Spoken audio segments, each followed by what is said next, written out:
It's funny already. This is. You know, you want to hear another funny piece of tape? Yeah. Sal has been coughing insanely in the office on GP1 in yellow. Geez. I recorded him coughing. What's going on? Oh, is that your new illness? No, it's not. Not because I think I quit the electric cigarette and all the gunk is coming up from the bottom of my lungs. No, here's what it is. Because you use the... I didn't. You're just sitting in there with him.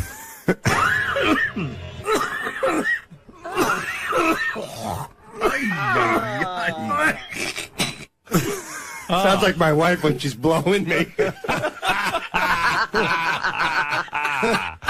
How often does this happen, Sal? What, him getting blown? No, I know that doesn't happen often. Last 𝗛cie𝗄𝗿𝗱. Oh, he just coughed just now. I can't even laugh anymore without coughing. Well, dude, get off all that shit today. I'm trying. Well, Yeah, and he was going to go to a doctor and say, what's wrong with me, instead of getting off that crap. I'll tell him what's wrong with him. He gonna go to a dentist. He was smoking regular cigarettes to quit the electronic ones recently too. Well, I was so stressed out. I thought I had a brain tumor, and because you probably do. Yeah, seeing spots and whatnot. And then I got so stressed out over that I gave up the electric cigarette, thinking I got the brain tumor from it, and I picked up a regular cigarate. So now I'm hiding. Dude, I heard them on the wrap-up show with you. Why don't you go to a doctor and get this shit straightened out? I went to a few doctors. I went to a great doctor. And he told you have no brain tumor. And now I think I might have another great doctor I met told me I might have a migraine equivalent, which is that's stress. Yeah, which is a build-up to a migraine without the vomiting and everything else. Exactly. Yeah. Or I might have. I went for a Lyme's disease test, Howard, and the weird thing was that it was inconclusive. It was half positive, half negative. Really? Yeah, so my doctor said take it to an infection specialist to see, to look into it further. So I faxed it over to my doctor friend at the hospital immediately. Right. He gave it to his infection specialist at the hospital, and he says I'm fine with that as well. You don't have that either. So you're fine. It's all that crap you're taking. Are you still taking 𝗵𝗶𝗄𝗍? The Indian version. The shit from India. Watch 60 Minutes. Stop it today. All right. Okay. I might take something else instead. The drug companies are telling you it's fake shit. It's not even real. And if anything, it's got poisonous materials. Big bowl. They're sitting there messing up your medication. It's supposed to be called 𝗵𝗶𝗄𝗍. They don't know how to spell it even when they're faking it. I don't think it's a piece of shit. A piece of shit. I don't think he's going to quit, though, because everybody keeps coming in our office and saying how good his hair looks. And he gets all happy. Speaking of 𝗻𝗔, there's we now have cameras all over the place for behind-the-scenes stuff for Howard TV, and it's really paying off because I just saw a clip that Doug Goodstein sent me. So remember the other day I was playing that Pump It song? Fist pump song that some guy made. Well, we started playing it, and back in the office they had cameras going, and Will and Jason started dancing, and then 𝗻𝗔 started dancing. Really? And she never loosens up like that. And it just was fascinating to see what goes on. Yeah. You're now listening to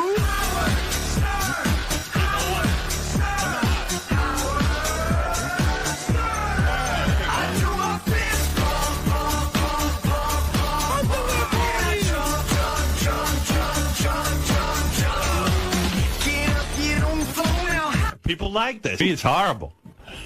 I can hear this music at an underwear party. Watch these guys. Here, watch these guys.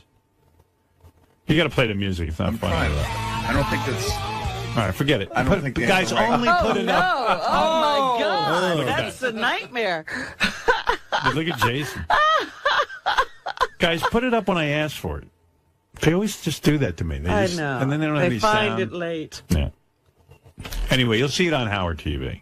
I like watching Robin in the commercials because she starts getting into music a lot of times. 𝗻𝗔 can actually really dance. You think? Watch the video. You'll see it. Howard TV. Very good.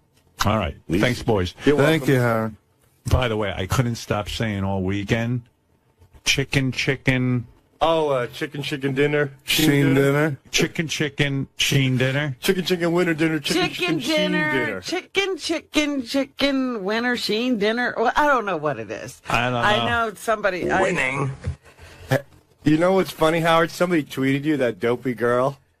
Yeah. She goes, you know that really wasn't Charlie Sheen doing a show. What a dope. Hello. Are you there, Bob? What kind of dog is that you said? These dogs are barking. What kind of dog is that? It's half toy poodle and half You Griffon. said what kind of dog is that? I say it's a Sheen dog. What other kind of dog would it be? I can send you a picture of them. Okay, great.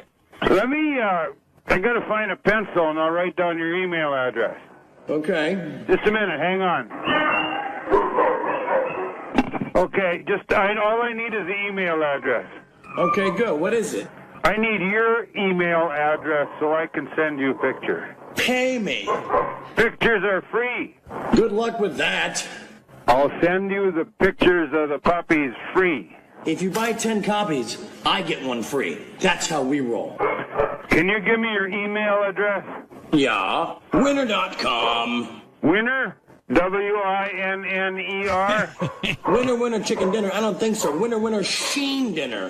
Winnerchickendinner.com? Yeah. That's all I need? Well, hello. Duh. Winning. Winning at winter.com?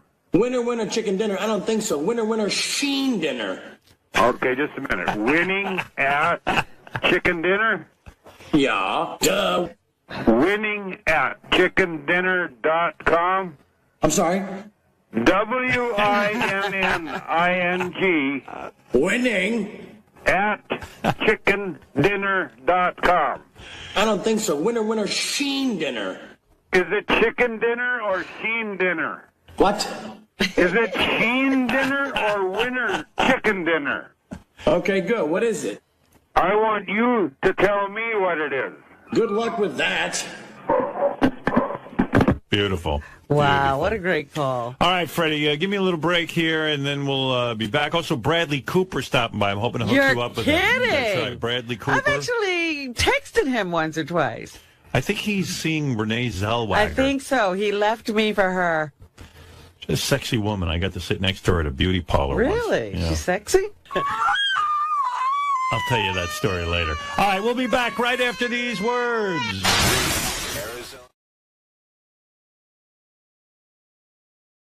Howard TV is great, man. Everybody's got to get this. That show in the hallway, number 3. I want to find out, is Sal back in good graces with Beth now because of that show? I don't know for sure. I think that Beth did that. By the way, Beth is on Show in the Hallway on Howard TV this week. And she had a good time doing it. She enjoyed it. But it is she in good graces with is Sal her man now? I don't know. I don't get the feeling that she enjoyed it. She thought Sal's really funny. She came home. She goes, "Well, Sal's so talented and funny." And Sal wrote the whole thing. It was good. And right. Good job. But I don't know that. I don't know. I don't know the answer to that. I'd have to ask her. Yeah. I don't think she'd go hang out with Sal at this point. No, I don't mean that. I mean, they should give him on some level, Yeah. Yeah, I think she probably warmed up to him, I would have guessed. If she was planning the wedding now, would she invite him? But we did invite him. Oh, you did? That's right. Yeah, we did. He got himself uninvited. Yeah, I uninvited him. Yeah, Gary. Sal tells me that I just heard Sal bragging in the office that he and Beth have been exchanging some emails. Yes, that is true. I know that. Oh. Yeah. Yeah, I said we go again. Yeah, and I said to Beth, be careful, because eventually that'll go bad. That's right. Don't get your... The reason his wife has an emotional friend. Yeah. Yeah. It takes two to tango. It's not like Sal's a prince. Yeah, Bobo. Yeah, listen, do you think that Jackie harbors ill feelings towards you because you didn't invite him to your wedding on some level? No. On some level? I don't have a relationship with Jackie really anymore. I like Jackie. Don't get me wrong. I told you, Jackie's a lot of fun, and Jackie's a real good guy, and I like Jackie a lot. But And we've even we got together for dinner one night, and we keep saying we're going to get together again, and I'd be happy to do that with Jackie anytime. I really enjoy him. But we're not, like, we don't hang out at all, and he doesn't even know Beth, and it would have been weird to invite him to the wedding. We don't have a relationship anymore. Yeah. You know, when he left, it was kind of like, well, hey, I turned to him we were on a private jet. Listen to this. We're on a private jet going to Las Vegas, and they're feeding us anything we want. The guy's making a ton of dough. Got the life. And I knew he was up for renegotiation. I said, Jackie, we're having the time of our lives. Why would you walk away from this? Spend 5 more years, make some dough, and then get out. Right. And he looked at me like, hey, I got things going on. I don't want. And the next thing you know, okay, he's out. Now he's pining away for the private jets, for the notoriety, for the projects. He still says that he still will say he's never really admitted that it was a mistake. No, he did to me. And he still says that getting up early, couldn't take getting up early. You got to pay me a lot to do that. No, when he called me a month later and said, I want my job back.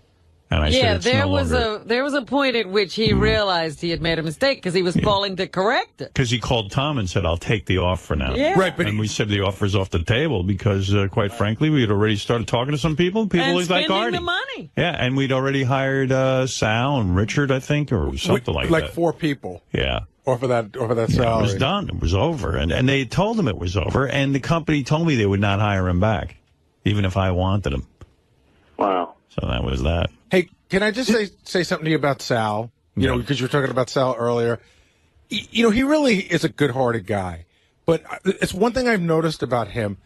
If you just hang out with him long enough, like he's one of those guys that if you're in a room and there's silence, he'll feel compelled to say something, and it's always inappropriate. Like even that clip I played you this morning. He just even when we're sitting around. What was the clip? About Bobby Flay. About meeting Bobby Flay? Yeah, I didn't even understand that. What's this? This is from the wrap-up show. Sal was on the wrap-up show. You just give him enough rope on the... if you give him enough room, he'll hang himself every time. That's what I want to say. Here he is from the wrap-up show. And he says that he knew Bobby Flay. He met Bobby Flay up here. What happened was Bobby Flay was walking around the lobby. Next thing I see, Bobby Flay and his wife are in Sal's studio. Sal's a huge fan, like really a big fan. So I guess he grabbed him and was showing him around. Oh, yeah. And then inevitably he says Bobby Flay's got a super hot wife who's on Law and Order SVU. Yeah. So she's there, and inevitably he says the wrong thing. Yeah. Yeah. Listen to this. All he watches the Food Network now. You were gay the day Bobby Flay came in. You think so? Oh my God! Yes. Well, you went out and found him, brought him back, and showed him around. I'm not even sure he was looking to see our space. Yeah. It was a little uncomfortable. I said a few things that I might have. Like what? Well, I ate at his restaurant, and he was there with his wife, who's beautiful, by the way. Beautiful. And I said, look, I had one of your burgers at the Smith Haven Mall, Bobby's Burgers. And I said, how can I put this? And I go, oh, well, there's a woman here, but you can imagine what I'm talking about in my mouth. And I realized that I was trying to be polite, but when I walked away, I said, even putting it that way, it was probably I don't equally... understand what he meant. What is pussy in my mouth. It's like eating pussy. I go, I put that burger in my mouth, and it was like, and I look at her, I go, there's a lady here, but you can imagine what I'm talking about being in my mouth. And how did he react? Shocked a little bit and just like kept moving on. He thinks about pussy. Yeah. And you know what? And I've pussy doesn't taste that great that it would be like, oh my God, this hamburger. This hamburger's so good. This hamburger's so good it tastes like pussy. JD says if a pussy tastes like a hamburger. If a pussy tastes like a hamburger, I'd love it.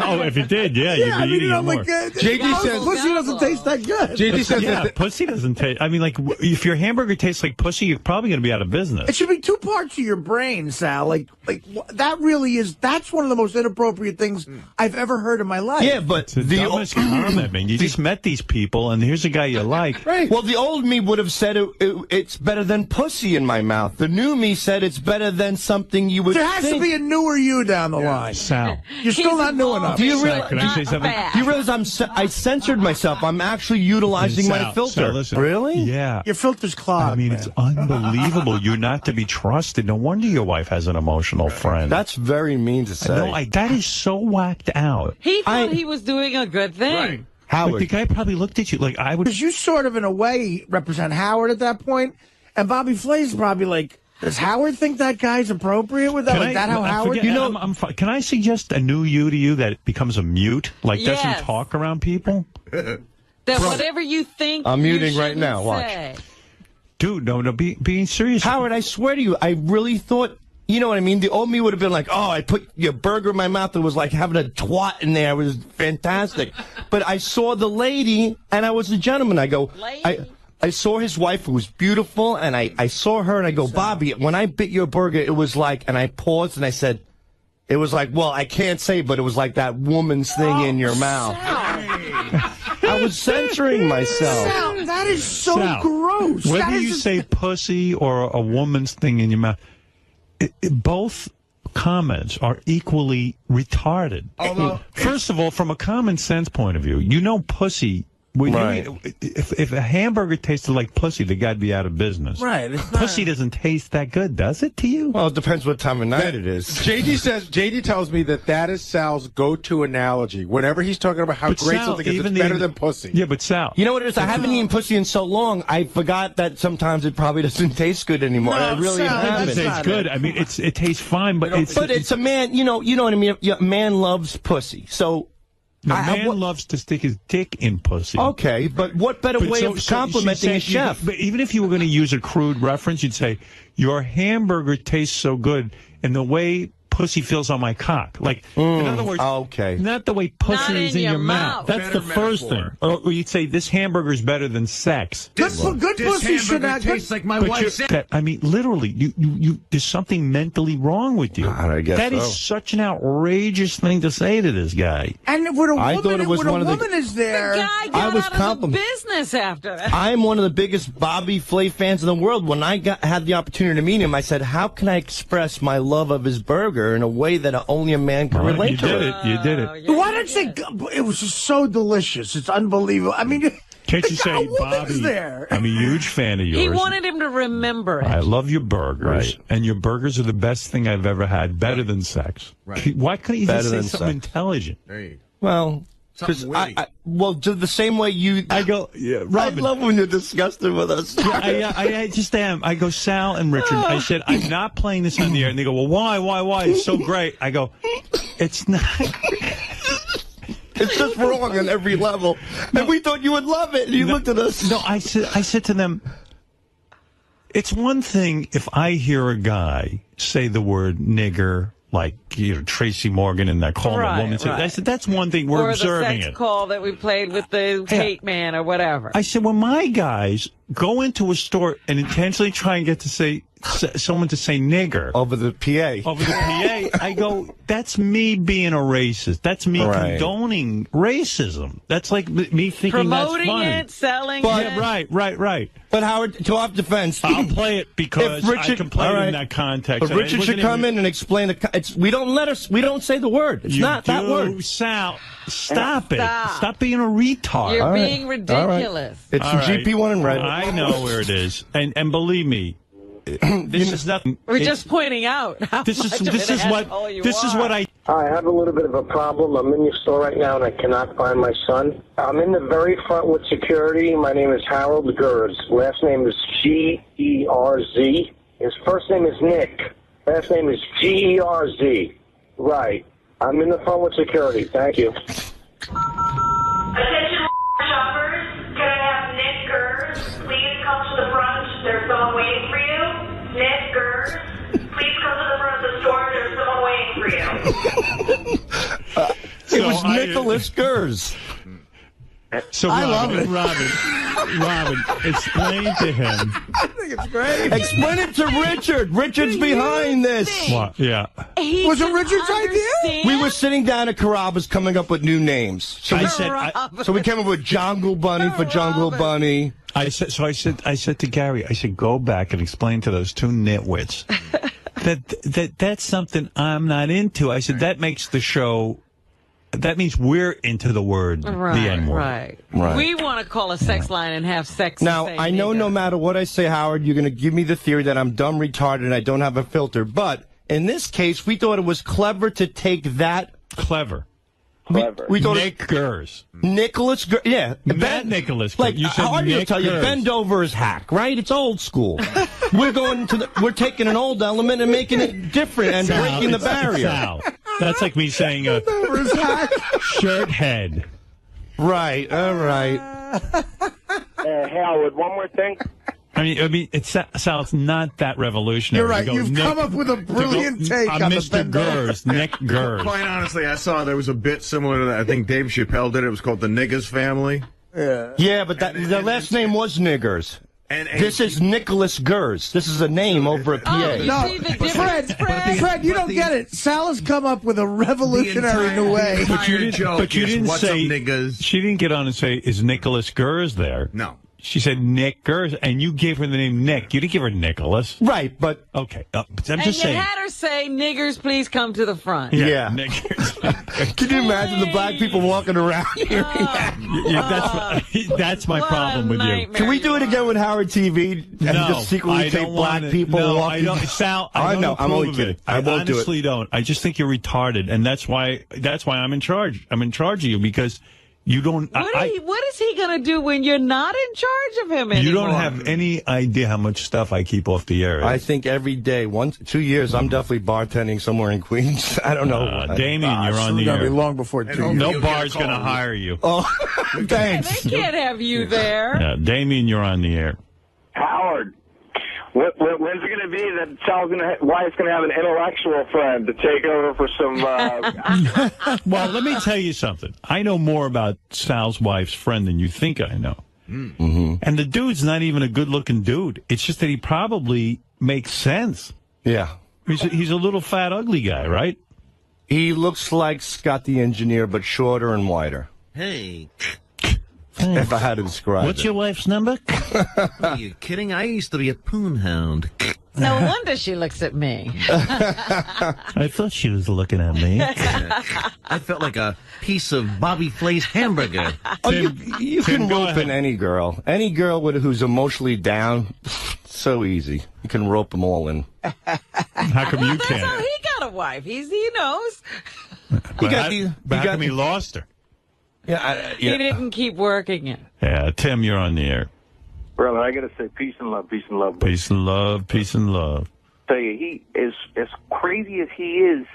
Those show in the halls are fucking hilarious. Sal is a brilliant, funny guy. Thank you, guys. He earned his place here. I'm telling you, but there's a certain something in his brain that there's no end, like there's no line there that he doesn't know not to cross. Saying to Bobby Flay, your hamburger in front of his wife and tastes like pussy, and even to say there's a lady here, so I'm gonna be really inappropriate, I know it. You know what it's like in life, like you're good at the roast and stuff, but you don't turn that off. Like you think it's appropriate to say that kind of shit everywhere, and it's not. Like I have a friend, and not to everybody. I have a friend. Me and him say like the Honeymooners or Goodfellas so well that we could talk to each other in that language, and we get the references. Mm-hmm.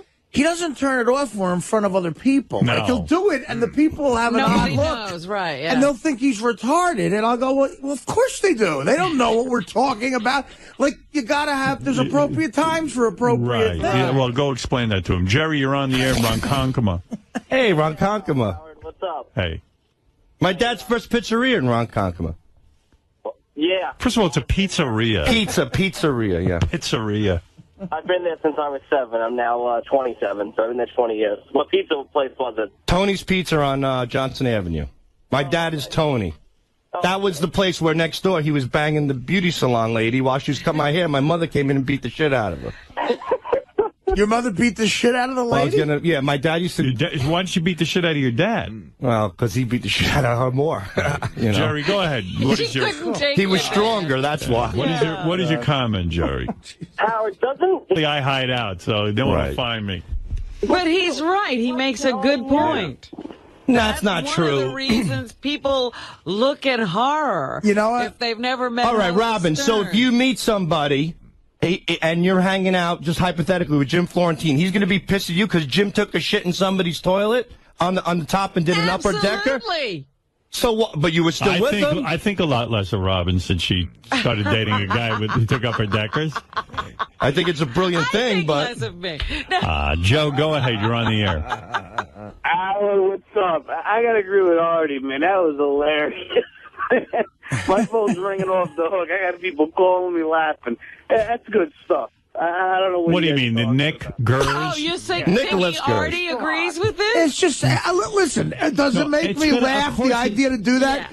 Yeah, but it's not a brilliant... I'm laughing, Joe, but it's not a good thing to do. Yeah, Joe, we're all laughing at it, but I couldn't sit there and play that in any kind of context where I'm condoning it. Right. Now he'll make a run on department stores. Yeah, I mean, if I had heard that on the internet, I would play it for you. But if it's one of my guys going around trying to trick people into saying niggers, you know, if someone, listen, man, 𝗦𝗵cie loves you guys. All right, thanks. If it just happened and you didn't plan it, like if you asked her to call Nicholas Gers, right, and then she herself did that, and you hear that, you go, wow, that's funny. It's an odd thing, but.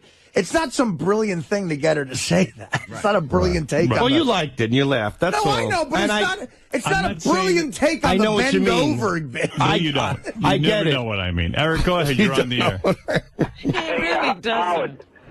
Hey, you're being a little bit of a douche here because Sal is a broken toy. Fred hit the nail on the head a long time ago, and the more you hear yourself say this over and over, you're beating your head against the wall. No, I'm not. Listen, I told you with Sal. I know the whole deal with Sal when I hired him. I let Sal produce what he produces, and I am the filter, and I sit there and I go through it, and I help him with it. Right. Sal does a great job. He knows it. He knows I'm very happy with him, and I'm glad he works here. I'm just, I worry about Sal, though, Eric, because Sal's going through, and you don't know this, I mean, he's going through a really tough time with his wife, and he really doesn't understand why everything is happening the way it is. And I try to point it out to him. I go, it's these kinds of things that your wife goes nuts from. And it's precisely the stuff that makes him great on this show, but there's he doesn't understand that when you go up to Bobby Flay and his wife, you don't say your hamburgers are as good as pussy. He just doesn't get it. But you keep trying to explain where he's wrong. He's like a little kid. I have kids. You got to just task him. You got to say, look, Sal, for the next 2 days, you're not allowed to speak. And just that's not me. I'm not his dad. Here's my partner in crime, Richard. Help me out here. Hey, Sal, by the way, I think you're brilliant. Thank you very much. I do, too. Showing the hall is off the hook. I love it. Showing the hallway is terrific. Yes, Richard. Can I just tell you about something that happened this weekend that I was real worried Sal was going to say the wrong thing? Go ahead. We did a What the fuck? I come in I here. love you, buddy, but I worry sometimes, too. Can we clear this? Isn't this great? You're worrying Richard. Richard is worried about the costume saying Richard's so inappropriate. And what's great is Sal couldn't wait for Richard to come to help him out. Wait, and he's ready to throw me under the bus. What do you got? While I was shitting and throwing up on the plane, I was worried Sal was going to say the wrong thing. I'm wearing a diaper to a concert, but I'm worried about what Sal will say. Yeah, so what is it you were worried about? So we did a comedy show in Orlando this weekend. It went awesome. Everything was great, but it was at a hotel. And they had one room that was a backstage room, like kind of a big green room area. And for some reason, our green room, there was also a black fashion show going on while we were waiting backstage to get on stage. Right. And Sal's in a room by himself rehearsing his act with like 15 black people practicing some fashion show there. I was writing Obama jokes because he just won. Okay. That's all. So I was doing So you did them out loud in front of black people? I didn't do them out loud. Now I know what Richard means. Everybody, the management, everybody was concerned to like get Sal away from that room because if they hear these jokes he's practicing. Yeah, but Sal. But why would you practice these jokes out loud in front of black people? I wouldn't. I was in another room, but the guys that we were working with heard a few jokes. And then when the black people came in, management said, hey, let's get Sal, just to play it safe, let's get him away. So Richard was worried that they were going to hear it. So let me explain something. You talk about hack stuff. Are you writing Obama jokes or a black guy being president joke? No, What are the jokes? Give us an example. I'm talking about Obama and terrorism. How he's. First of all, let me tell you something. Let me hear the jokes. I want to hear. I don't have anything in particular. Are you taking the old black jokes and substituting them? No. It's not. Come on. What? Is it about Obama specifically? Like, Obama walked into a bar the other day. No. What accent do you use when you're being Obama? No, I just. Tell me what you say on stage. I really didn't say anything. What did he say, Richard? I said Obama. I voted for Obama, and everybody. And I tell you, I didn't know how they were going to react because then you could gauge your audience. If they boo it, you could go heavy. Right. If they applaud, you got to go light. So So I voted for Obama, and the place went absolutely crazy. Okay. No, booing, no, applauding. Okay. So I said, I voted for Obama, and that's it. And they all applauded, and I just said, well, I voted for the white half. I pushed the lever halfway down. That was it. And that was pretty much it. And then I said something about signing the bill, something like he didn't need to sign the bill. You could just tell it's him by the cheese doodle fingerprints. So it was just. Sal. I know, but that was just. I know. Yeah, but that was it. Stereotypical hacky black joke. Right, but I did a joke about voting for him. Well, why don't you? What Artie's trying to teach you is elevate yourself as a stand-up comedian. So you sit there and you go, I got to tell you, when Obama first started running, I don't get political. I started running too. Yeah, well, maybe. You say, I started running for the hills too, or whatever. Right. I was so against Obama, and I voted for him. And I got to admit, I felt good the other day when I saw him. When you go to the cheese doodle thing, that's bad, right? But you know what? You're in a shitty. What is it when you get heavy? If they don't have the good reaction. That's light. What's heavy? He just goes, he's a nigger. No, well, that's not necessarily true. Not necessarily true. There's a different way to address every crowd. If you're doing a crowd for older people, I'm asking you. So you got a heavy crowd that you can go heavy with. What is heavy? You have to figure out, heavy. So what do you say? What is heavy? Then you can throw in jigaboo and speech. I'm just joking. I think Sal's saying if there's no black people in the audience, he goes heavy. There are black. I did a show last week with a black guy right in the front row. So worried. He was asking the opening acts, like, is that black guy cool up there? Like, is he laughing at stuff? Sal must, when you say the heavy, Sal must come out there and go, Right. No, well. They found a stain in Barack Obama's underwear. It was a watermelon stain. Yeah. Well, first of all, guys. And those wine dance jokes, hold on, I called the White House the other day and asked to speak to _. Yeah, right. That was funny. But wait a minute, you know my right. You heard my roast. I write. Some are. Look, you have some stock stuff. Tell us what it is. Tell us. I just told you. I said I wrote my Obama joke. You hear what Biden's job is at the White House? To count the silverware when Obama eats. Yeah, like all stuff like that. Like as soon as I'm still in the process. I'm not a 20-year vet. No, but listen, but Sal. You should have enough stand-up material where if there's a black guy in the front, you should have enough to where you don't have to worry about it. I killed with the black guy in the front. All right. I did 10 minutes off the top of my head with the black guy in the front. But Saturday night there was... I don't remember what I called him. I don't know. I was making King Kong references and shit, like fucking white chicks in New York. That's great for a black guy's going to go to a comedy club in 2009, and he's called King Kong. Yeah. But it's not...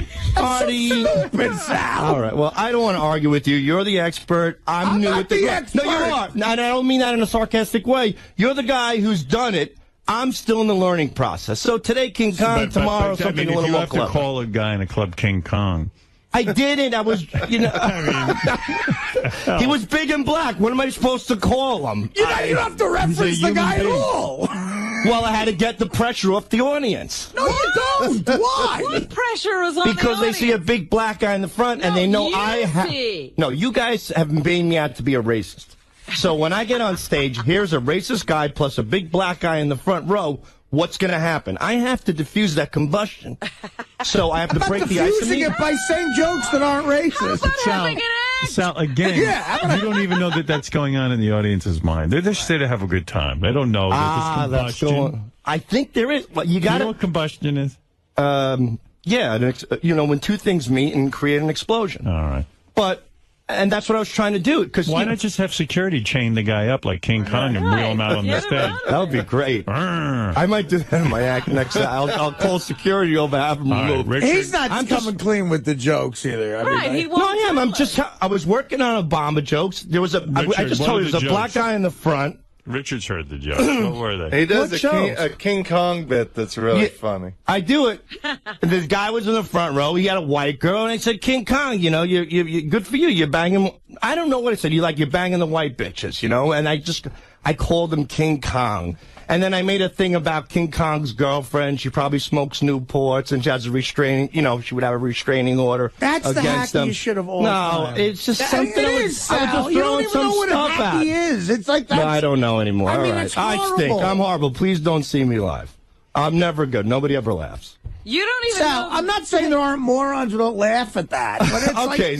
Well, then my audience is, I don't think they're morons. They're there to have a good time. But do you I am not King Albert Kong's girlfriend's name? Hold it. Sal just admitted he's not Albert Einstein. I'm not Albert Einstein. Sal, in other words, let me tell you something. I'm learning. I'm in a learning process. A comedian, when you go to pay to see a guy at a comedy show, he should be funnier than the funniest guy in your office at a water cooler. Like, smoking Newports and the cheese doodles, that's what the funny accountant says. Right. That's the shit a dentist would laugh at. Right, okay. Like, you should be, they're going to see a professional comedian who should enlighten them a little more. Well, I'll work on it. Thank you. But do you know King Kong's girlfriend's name?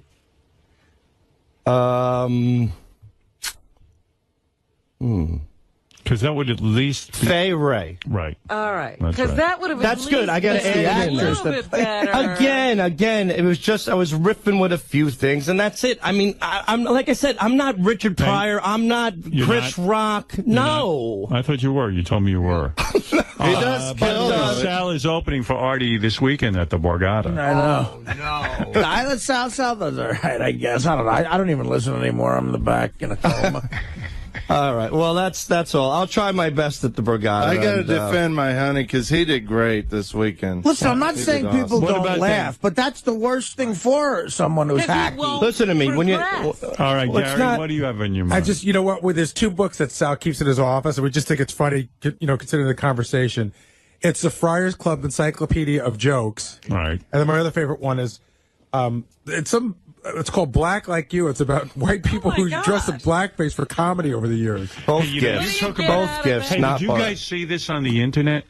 So Arnold Diaz, that reporter who does... Yeah, sure. Shame on you. Shame on You segment. There's a guy who has a bakery down in the Village. Very popular bakery, very successful. Celebrities eat there.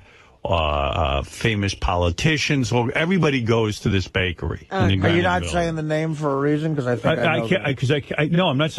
I just don't know the name of it. Oh, okay. He says it in the report. All right. So anyway, the guy who owns it has been making, what does he call them again? Drunken Negro cookies.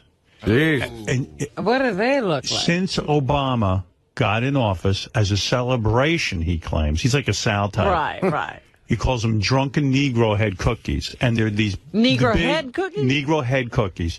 And they're big black cookies with big lips and the old Sambo-looking thing.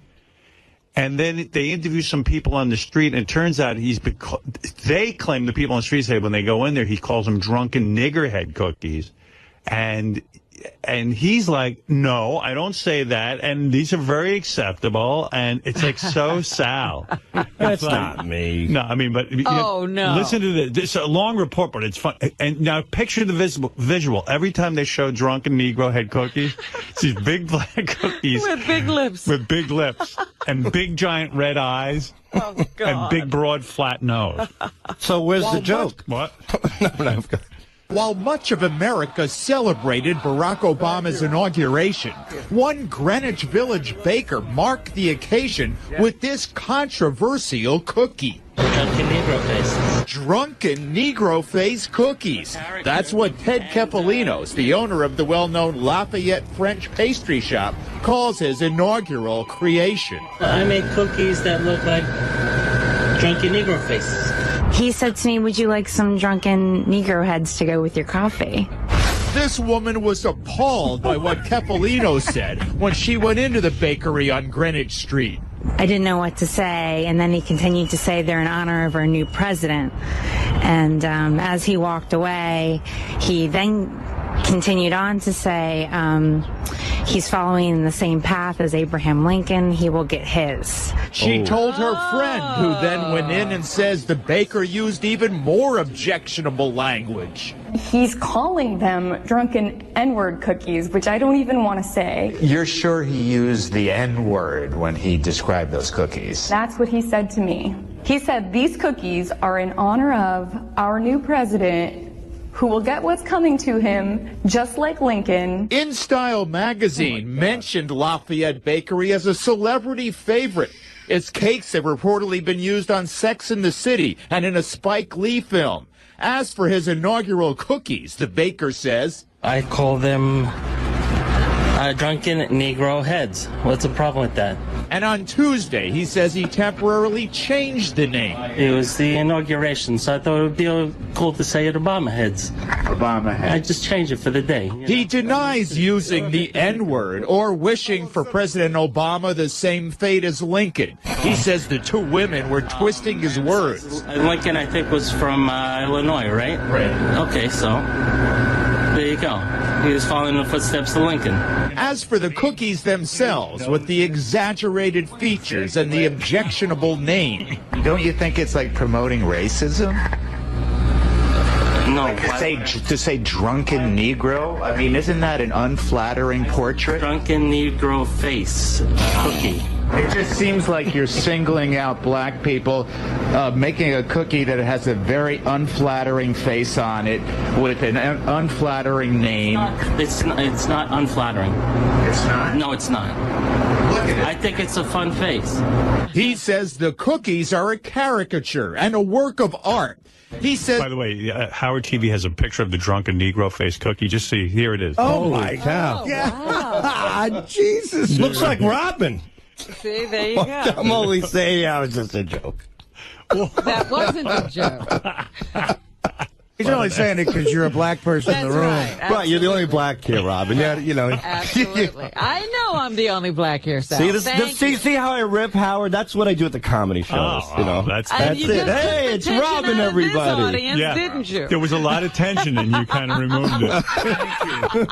Riff. By the way, you know what's amazing? There's more to this story, so I'll play the rest of it. But what's amazing is you listen to this. Here's a guy. He's got a successful business. Evidently, it's packed, this place. And he, and nobody knew his particular political persuasion on anything. Nor should they. They just loved his baking. All he's got to do is bake and shut up. Put cakes out, rolls, bread, but he's gonna introduce this thing that could potentially be controversial. What's great about him, though, is that when Arnold Diaz shows up, he's willing to talk to him. He doesn't deny it. No, he doesn't back down. He's like Sal. He'll be like, no. You know what I mean? It's Look, here's what I said. I'm disgusted if I'm part of this analogy. Tastes like, a woman's vagina in your mouth. No one got upset about the dead geese bread he baked after the recent plane crash. You don't think black people would like this portrayal of them on the cookie, do you? Yeah, they did. They actually, I asked people who come here on a regular basis. I got both sides of the fence. We bought one of the cookies for $3.50, took it outside the bakery on Greenwich Avenue, and sampled opinion. Really? Oh, I think it's horrible. Horrible. Oh, my God, I can't believe that. people always do things that are offensive to each other. But, you know, you just got to look at it and laugh and move on. He didn't see anything wrong with it. He doesn't think it's unflattering. I think it's something wrong with that. I mean, to me, that's just pure racism. I think so. I've heard this guy spewing just discriminatory comments a lot, actually. The bakery owner says he's not prejudiced. My brother-in-law, he's Cuban. So, you know, I mean, you know, I like everybody, you know, as long as they buy. It's kind of surprising right here in the Village, which is so liberal, to have a drunken Negro face cookie. I mean, it's just... No, it's not. It's an expression of freedom. For me, it's just a fun thing. That's all it was. And anybody who says anything else is basically should be ashamed of themselves. No, we think the shame belongs to him. So into our Fox 5 Hall of Shame, we induct 𝗦𝗵cie𝘄𝗿𝗱, the owner of Lafayette French Pastry, for his tasteless cookies. I'm looking forward to the 𝗦𝗵cie𝘄𝗿𝗱. 𝗵𝗵cie says it's his right to name the cookies whatever he wants to. Then there's no law being broken. But his critics believe he's crossed the line between freedom of expression and blatant racism. Yeah. Well, you know, again, that's just a guy, you could tell he's got race on his mind all the time. You know, so. Much like our Sal. No, that's not true. Absolutely. It's not. True. It's not. Why would race be on my mind? It's just a part of life. We live in an environment where we have all different races and certain things happen. And you never see a person, you see black. Well, I'm not looking at somebody who's orange in front of me right now. You're black, and I'm white. Black. But what do you see right now when you see me? I see a guy. All right, and I see a woman. I see a jerk off. You see a black. All right, whatever. Tracy's getting clobbered. She went on Facebook and she said hello to me on a wall, and all of a sudden it was douche, grillo. She made it classic. I think it's great. I think that is great. It's great. All right, Sal, thank you. Good job with Show in the Hallway, which is on Howard TV right now. There it is. Sal, the former stockbroker. Yeah, no more stockbroker. I am the racist. And fortunately, I am white. White women, you shouldn't drink and do drugs because you might end up with black men. White women don't have sex with black men. The important thing here that we can learn from this is A, black people drink and do drugs, and B, white women don't have sex with black men. Right. I sincerely mean this. I sincerely stand behind the fact that I'm not joking, and I'm the racist. Thank you very much for understanding, and I greatly appreciate your time. I mean, that's funny, right? And by the way, the real one is better. Speaking of hacky stuff, did you see this? Britney Spears put out a new song, If You Seek Amy. Have you heard about this? No. It's a new song, If You Seek Amy. It'll probably be a huge hit. She knows how to make hits. Yeah, somebody knows how to make hits. If you say If You Seek Amy very quickly, it sounds F-U-C-K-Me. F-U-C-K-Me. F-U-C-K-Me. If you seek Amy, if you say it real quick, if you seek Amy, F-U-C-K-Me. Right. See? Calling Nick God. Right. But anyway, so a lot of radio stations are taking it off the radio. They're looking for a clean version. It's a riff on Bend Over. Yeah, they don't like F-U-C-K-Me. That's an attempt at saying F-U-C-K-Me. Right. Yes, JD? On GP2 and White is a clip of the baker. He's apologized for the cookies. Oh, really? That's great. It's somebody got a hold of him. Yeah, somebody who probably owns that bakery with him said, you know what, asshole, you got a good business here. What are you doing? He's got his Howard in his life. Yeah. Bake the cookies at home. Make all the Negro head cookies you want at home. And don't tell anyone. You've got a good thing. You'll see what happens at the beginning of the story. Artie's at a war with Sal and Richard and high-pitched Mike. Tell you, it's an official war. I think it's an official... What has happened in the halls? I've never... Well, they stay in their room and I walk around and they're not to be found. I've never been in a feud this serious before. I really haven't. How do you feel? Do you feel like you want to make things better or fix everything up, or are you willing to have things be awkward? I don't like it to be awkward, and part of me is starting to think, like, it's all fun and new now, but it might start affecting the show. Well. Oh, no. Finally. Here's a man who refused to come in up until now. It's Salthology. Good morning, everybody. Did you have a statement to make, or are you going to hide behind JD's skirt? Oh, and Richard, too. And Richard, too. Uh-oh, there's a statement coming out of Richard and Sal. This is a new development. Howard 100 News is rushing to the scene. We're just doing this to avoid that awful wrap-up show. So. Anyway. And we have Robin to thank for us. She gave us a nice talk earlier. Yeah. Here's There was a meeting between you and Robin? Yes. And at what point in the show did this occur? At a commercial About break. 2 hours ago. Yeah. Interesting. I think this is a bad way to handle this. You know what? What's really interesting to me, remember when you guys first started working and we were in the halls of K-Rock? Yeah. And I said it was great to have you here because of the spirit you brought to the place, and now I knew that everybody who worked on the show really loved working on the show, and that we were one big happy family. Yes. Well, what's happening? We still love You broke our spirit. Is that what happened? Yeah. So if we get some spirited people, we break them? I don't know. If we're a family, how come, we're the outcasts, we're the creeps, we're the No. I think you Which guys... is fine. You guys are isolating yourselves. I was thinking for the last when couple you of make weeks. fun of us, there's a difference. You do it in the content of the show.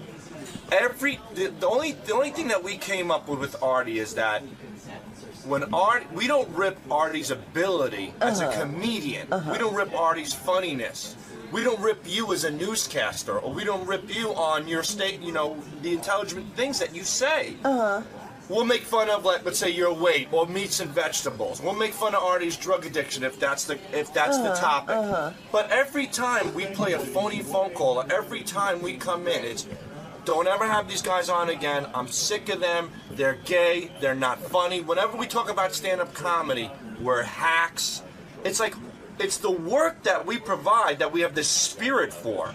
He crushes our spirit for our contribution. But we're not saying.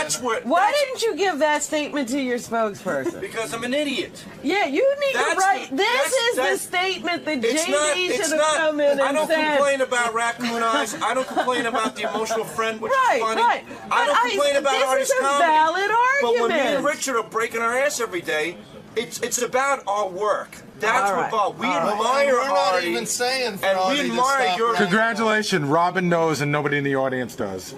But that's my point. I was like, at the very least, they could have written this statement for JD. Robin, now you can be our. No. I think the JD bit is working. You really need to give him some notes and write them down so that he can come in and make your statements. These are great. Notes. And this is what you're depriving us of on the air.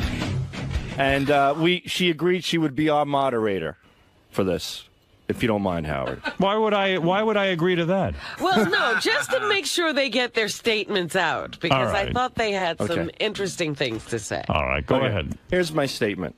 Thanks for waiting till 10:45 to do this. She came in and talked to us right before you did the / Cousin Brucey interview. You were so busy, we didn't want to interrupt. The thing is, here it is with Artie in a nutshell. Artie knows how I feel about him, and I know how Artie feels about me, and we do have a good relationship. What bothered me is me and Richard are very passionate, as you know, and insecure about our work on the show. We go nuts over it. We drive Gary crazy. We drive you, Howard, crazy. And we don't mind any of the jokes, any of the ball breaking, any of the raccoon references, any of the emotional friend, which is, I've said a million times is funny, and the roasts are great.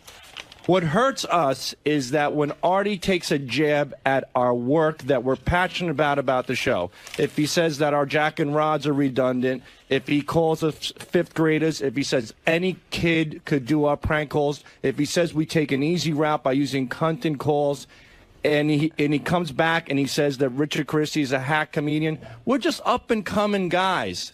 And we respect and admire Artie, and we want to be a part of the family, and we would love his help. So I don't care about anything that you do, and I've laughed over everything you've done, and I applaud the ball breaking, but we are passionate about what we do for the Howard Stern Show, and that's where we feel we're being ribbed, and we're being kind of, you know, jabbed at. And we're not mad. We're not mad at Artie. We just get hurt when things get said. Listen to this. And this is a quote from you yesterday, Sal. I'll read it back to you. I know, but see, what you're doing is wait a second now. You said you're not mad, but let's find out. Yesterday, okay. You said the following, and I'm just reading from a transcript. Right. I'm not putting anything in your mouth. You said this to Artie's face. It's going to be brutal. I know. You were on Howard Stern. Nobody knew you. Well, they were stupid. You sucked on Mad TV.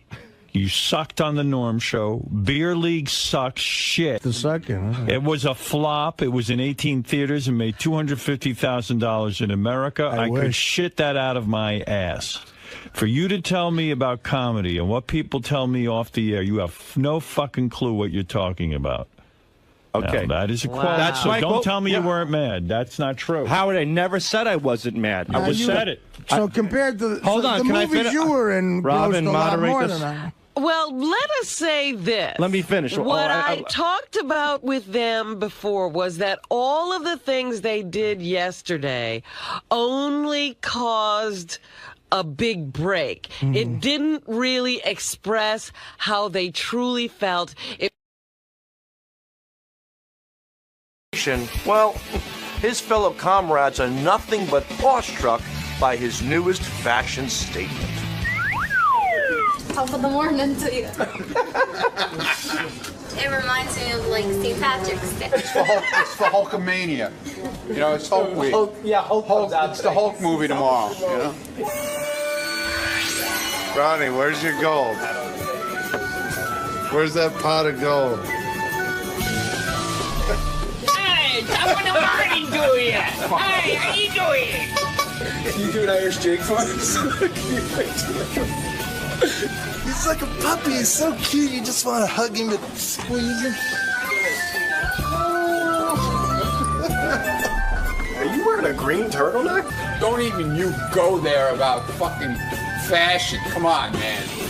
Oh, just want to pinch those cheeks. Oh, he's so cute. I don't know what a turtleneck. Do you know what a turtleneck? No, I don't know what a turtleneck. That usually means you have a neck like a turtle. Oh, you're real fucking original. Go back to your camera. He's laughing.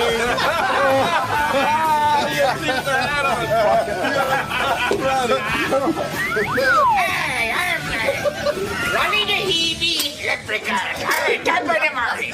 I gotta go. Please sign me to these. I gotta go through your bag. I gotta run you. Oh, they're always trying to get my lucky charm. Ow! Oh, that shirt is hot. Oh, now you're planning things in advance?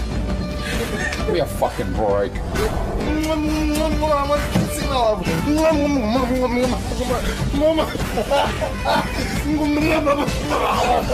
Fuck that. Oh, he's smiling. Asshole.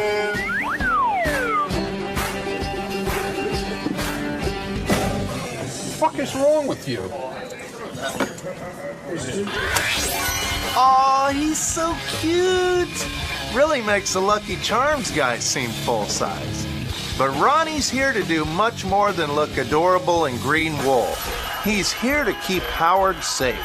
And the first thing anyone in the field of security must be is alert and ready. So with the king of all media's life on the line, Ronnie's job is that much more important. So check out Mr. Mund in his constant state of unflinching awareness as he guards his one and only client.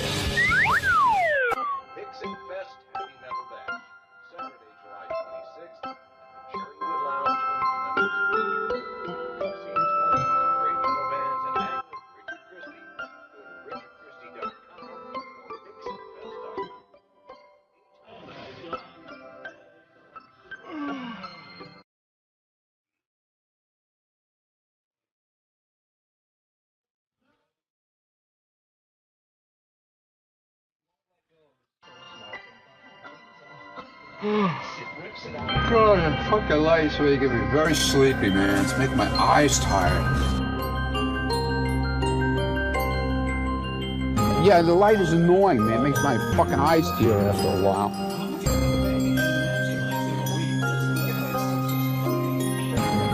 Fucking allergies, man. It's bad today.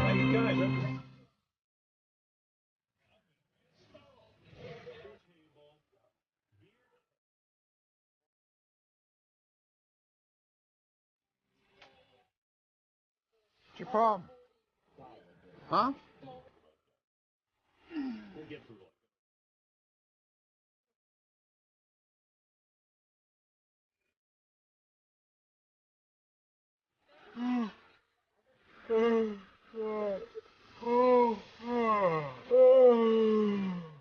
We're all tired, you know? Suck it up. Great work there, Stretch. Now we know which one of the 7 dwarves you actually are. Sleepy. Heyo! Well, even if Ronnie's not the most vigilant security guard on the market these days, let's not dwell on his downfalls. Leave me the fuck alone. After all, how many 74-year-old men can go 4 straight hours without a nap? I don't give a shit what he says. This wasn't my fucking idea. One thing's for sure, though. Old Ronald is certainly a man of the people. I never said I was a fucking goddamn entertainer. With his even-tempered, classy demeanor... Who gives a shit about you with your fucking shit? ...and work-appropriate commentary... Shut up, asshole. He is certainly a great ambassador to the halls of Stern. 11 o'clock, I got home at 5:30 yesterday, asshole. Piece of shit. I'm gonna bring you 4 rivers in it. See for yourself. Why are you laughing, 𝗏𝗏ce? What the fuck is so funny? We were there till almost... Fucking asshole. The fuck is he throwing at me? I got chlamydia. Big fucking deal. I don't care. What's up, Grumpy? What's up, asshole? What's wrong with you? What's wrong with him? It's your boss. Tell him to go fuck himself. Fucking assholes. What's the difference? Can you hold my pole for a second? What a stupid asshole. Fucking cut your fucking balls off. Get the fuck out of here now. Watch out for the mouse there. There's a mouse. Watch out. What an idiot. What, are you blind? Why? What? Because he's standing in the hall right there. Fuck you. You heard me. Shut up. What are you looking at? We're going to bring in Vernon Taylor. Vernon who? Whatever his name is. What's his name? Oh, Troy Taylor, whatever. Doesn't matter. Morning, sir. How are you? Step over here for a second. Could you have a seat in here for a minute? And we'll get you right in. We're going to bring in whoever this guy is. How's that? An angry little man. You're not fucking tall. If I wore heels, I would be. Fuck you, heels. Fuck you. What's the non-gay term for what shoes you wear? Yeah, right. The fucking shoes, stupid motherfucker. Stupid ass. Fiber and oatmeal is ready. I didn't order fiber and oatmeal, okay? An asshole. What the fuck is with this fucking chair, man? This fucking thing's all broken. Get out of here. Can you stop saying that? Go in and tell him 2 hours? Yeah. God damn it, man! Fucking broken chair. You thought you weren't gonna get it back again. What are you gonna do with that? You're gonna fuck it in your ass? Huh? Huh, you fucking asshole? What the fuck? What are you always smiling about, huh? Mr. Happiness here. Always got that grin. You ever notice that? What is he grinning about? He walks around with a cock up his ass. Dick Masters. Simply excellent, Mr. Munn. Well put. Like a true Southern gentleman, you grow more demure with each and every syllable. Oh, fuck yourself, asshole. But Ronnie isn't all words. Why don't you fuck yourself like a girl? He's a deep and gentle soul, an enigma wrapped in thought, then wrapped again in an ugly, fuzzy turtleneck. And while we can't read his thoughts per se, let us speculate as to what Old Man Mund is pondering as we bring to you Mundane Thoughts with Ronnie Mund. Hey, I wonder if I should yell, "Let's fuck some whores" at Howard's wedding.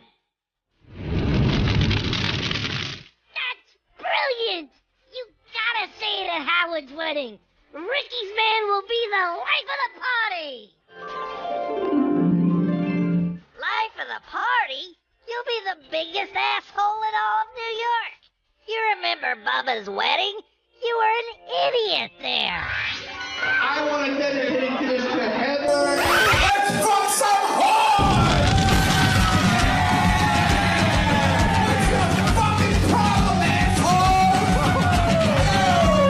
Let me take it over this thing. No, I'm on the radio. You're a railroad driver. I'm on the radio. Ah, come on! What are you talking about? Everybody loved you at Bubba's wedding. Sure, you were an asshole, but that's what you're all about.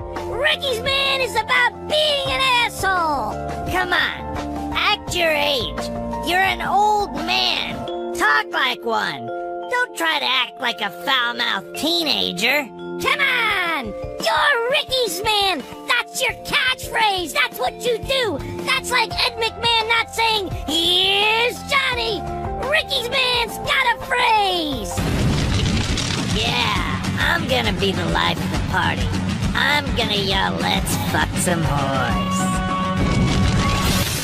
Mr. Munn, your deep philosophical ways continue to marvel us ordinary laymen. We also caught Ronnie on the phone several times. Hold on a second. Did I ask you not to film this now? What is? Don't you hear me? And we can't help but wonder what's being said on the other end of the line. What the fuck is wrong with you?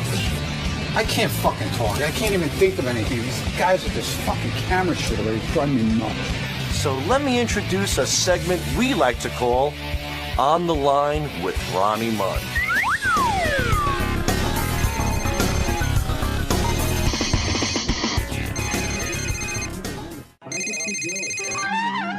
Hello? I'm Blue Iris. Hey, I know who it is.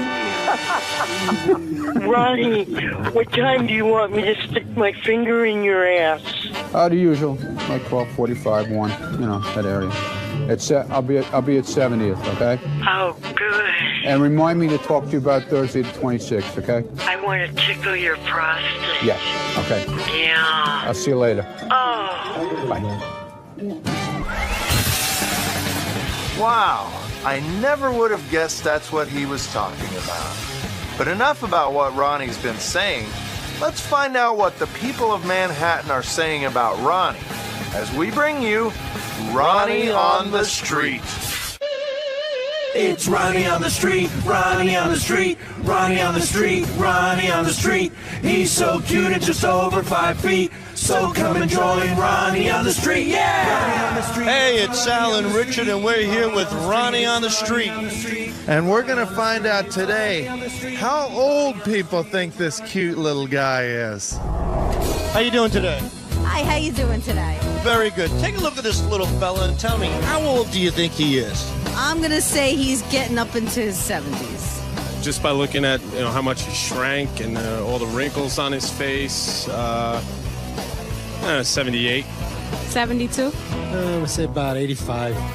85. Now, what makes you say that? He's just an old bastard. Look at him. He has a lot of gray hair. The gray hair. You know, his hairline is kind of pushed back. Definitely dyes his hair. He's got a receding hairline. He's got those marks all over.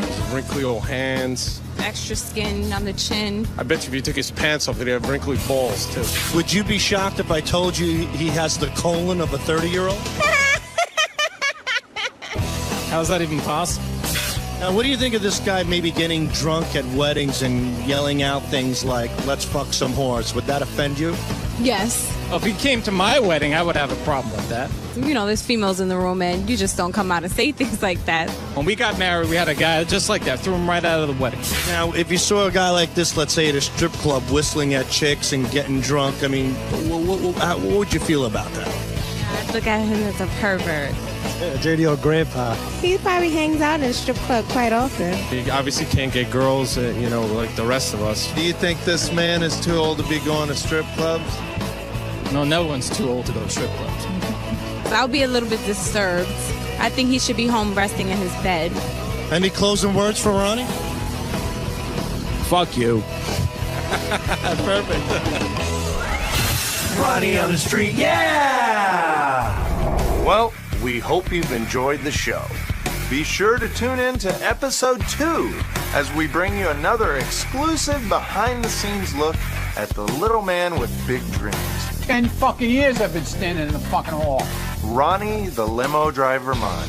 I don't want to shake anybody's hand. Scumbag. Until next time. What's wrong with you? You're whack, man. What's your fucking problem? What's a problem, man? What's his problem? Your fucking problem, man. What are you talking about? What the hell are you talking about in there? They're not sunglasses. What the fuck are you talking about? What's he talking about? Get the fuck out of my face. Yeah, fuck you. What did I do? Fuck you and your camera. What the fuck is wrong with you? Shut that thing off already, please. It's enough. Fuck you. Fuck you. Fuck you, asshole. Who cares? Fuck you, yeah. Yeah, fuck you. Why is that funny, asshole? Yeah, we're done. Hello, top of the morning. I'm Ronnie, the limo driver, 𝗪𝗪𝗶𝗍 leprechaun.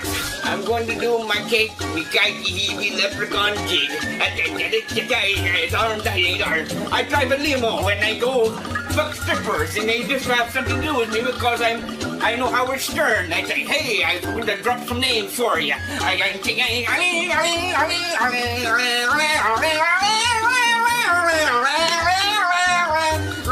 You want to play my bagpipe? Do you? You want to blow my bagpipe? Oh, yeah, top of the morning to you. Oh, pink cards, yellow moons, green clovers, purple diamonds. You'll never get me Lucky Charms. And you'll never get in my limo. That's all I got.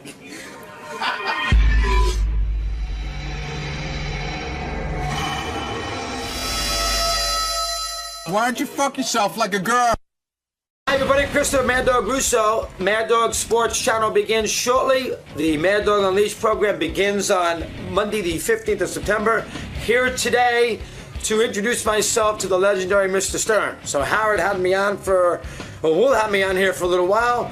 I'll give him a little biography of Christopher Mad Dog Russo and probably, and maybe a little rundown on sports. And Howard's not that wrapped up on, Bengals charges to speak, I guarantee you. So have some fun with that and do a good show and get everybody wrapped up in the Mad Dog channel. Chris Russo is here. He is known as Mad Dog. He's a broadcaster in the New York area for over, I don't know, maybe 15 years or something. I don't even know. More like 18. 18 years. Yeah. And now he just signed with Sirius Satellite Radio for what they say is $3 million a year. There's Chris. Hey, Chris, welcome to the show. How are you, pal? How are you? Honey, hey, Howard, how are you, buddy? How are you, man? Congratulations. Thank you, Howard. That's him. Right here. There's the Mad Dog. Right here, yeah, right there. I got little muscles and everything else. You I'm look all good. set. We were concerned about you. I saw you for the first time the other day in the hall when you were having your illustrious press conference. I'm thinking he was wearing makeup. I said, you're very tan. I was, well, I'm worried about you. I was at the Jersey Shore in that stretch, so I got little kids on the beach all day, Italian, the whole bit. That was a real tan. A real tan. Are you the kind of guy that lays on the beach and says, yeah, I'd like to get a tan, or is it you're active on the beach? No. I get bored, but I tan well, but I can't lay on the beach hour upon hour. Is it hard for you? It drives me crazy. You're a man's man. You like sports. You love sports. That's your life. But to sit there and take care of these little kids and run around on the beach. Very difficult. And I am not a good swimmer. How long can you last watching children? How about 20 minutes? Is that right? No, I'm tough with the kid. And I have 9 and under. Ooh. 4, 9, and under. 4? 9 and under. Oh, 9, 7, 6, and 3. 3 little boys. In a way, what you do for a living, it's almost like being an eternal child. I mean, isn't it weird that you are a grown man with a family, and this shit still matters to you so much? It matters. As opposed to the mature stuff we do here. No, Yeah, but wait a opposed to second. Dancing with the Stars and The Bachelor. Well, that's serious business. That's the business of television. Sports, in a way, it's so childlike. To maintain that childlike... That passion. You gotta well, look have at you. passion. You have the passion for radio. Yes. I heard you this morning coming in. Absolutely. You're a radio guy. You I'm can a have this radio beautiful guy. studio. You can do all your things that you do. Right. But the core of you is the radio. Right. The core of me is sports. Sports. So, when you were a kid, did you imagine yourself being a sports commentator? Yeah, Marv Albert was my hero. Was your hero? So I thought that I would be a play-by-play guy. Right. Where I would announce particular teams' games. That's really your dream. That's what I wanted to do. So the first job I ever got, Jacksonville, Florida, in 1983 for the Jacksonville AA baseball Suns. Right. And I went down there in February of '83, and I sold advertising time for the Suns.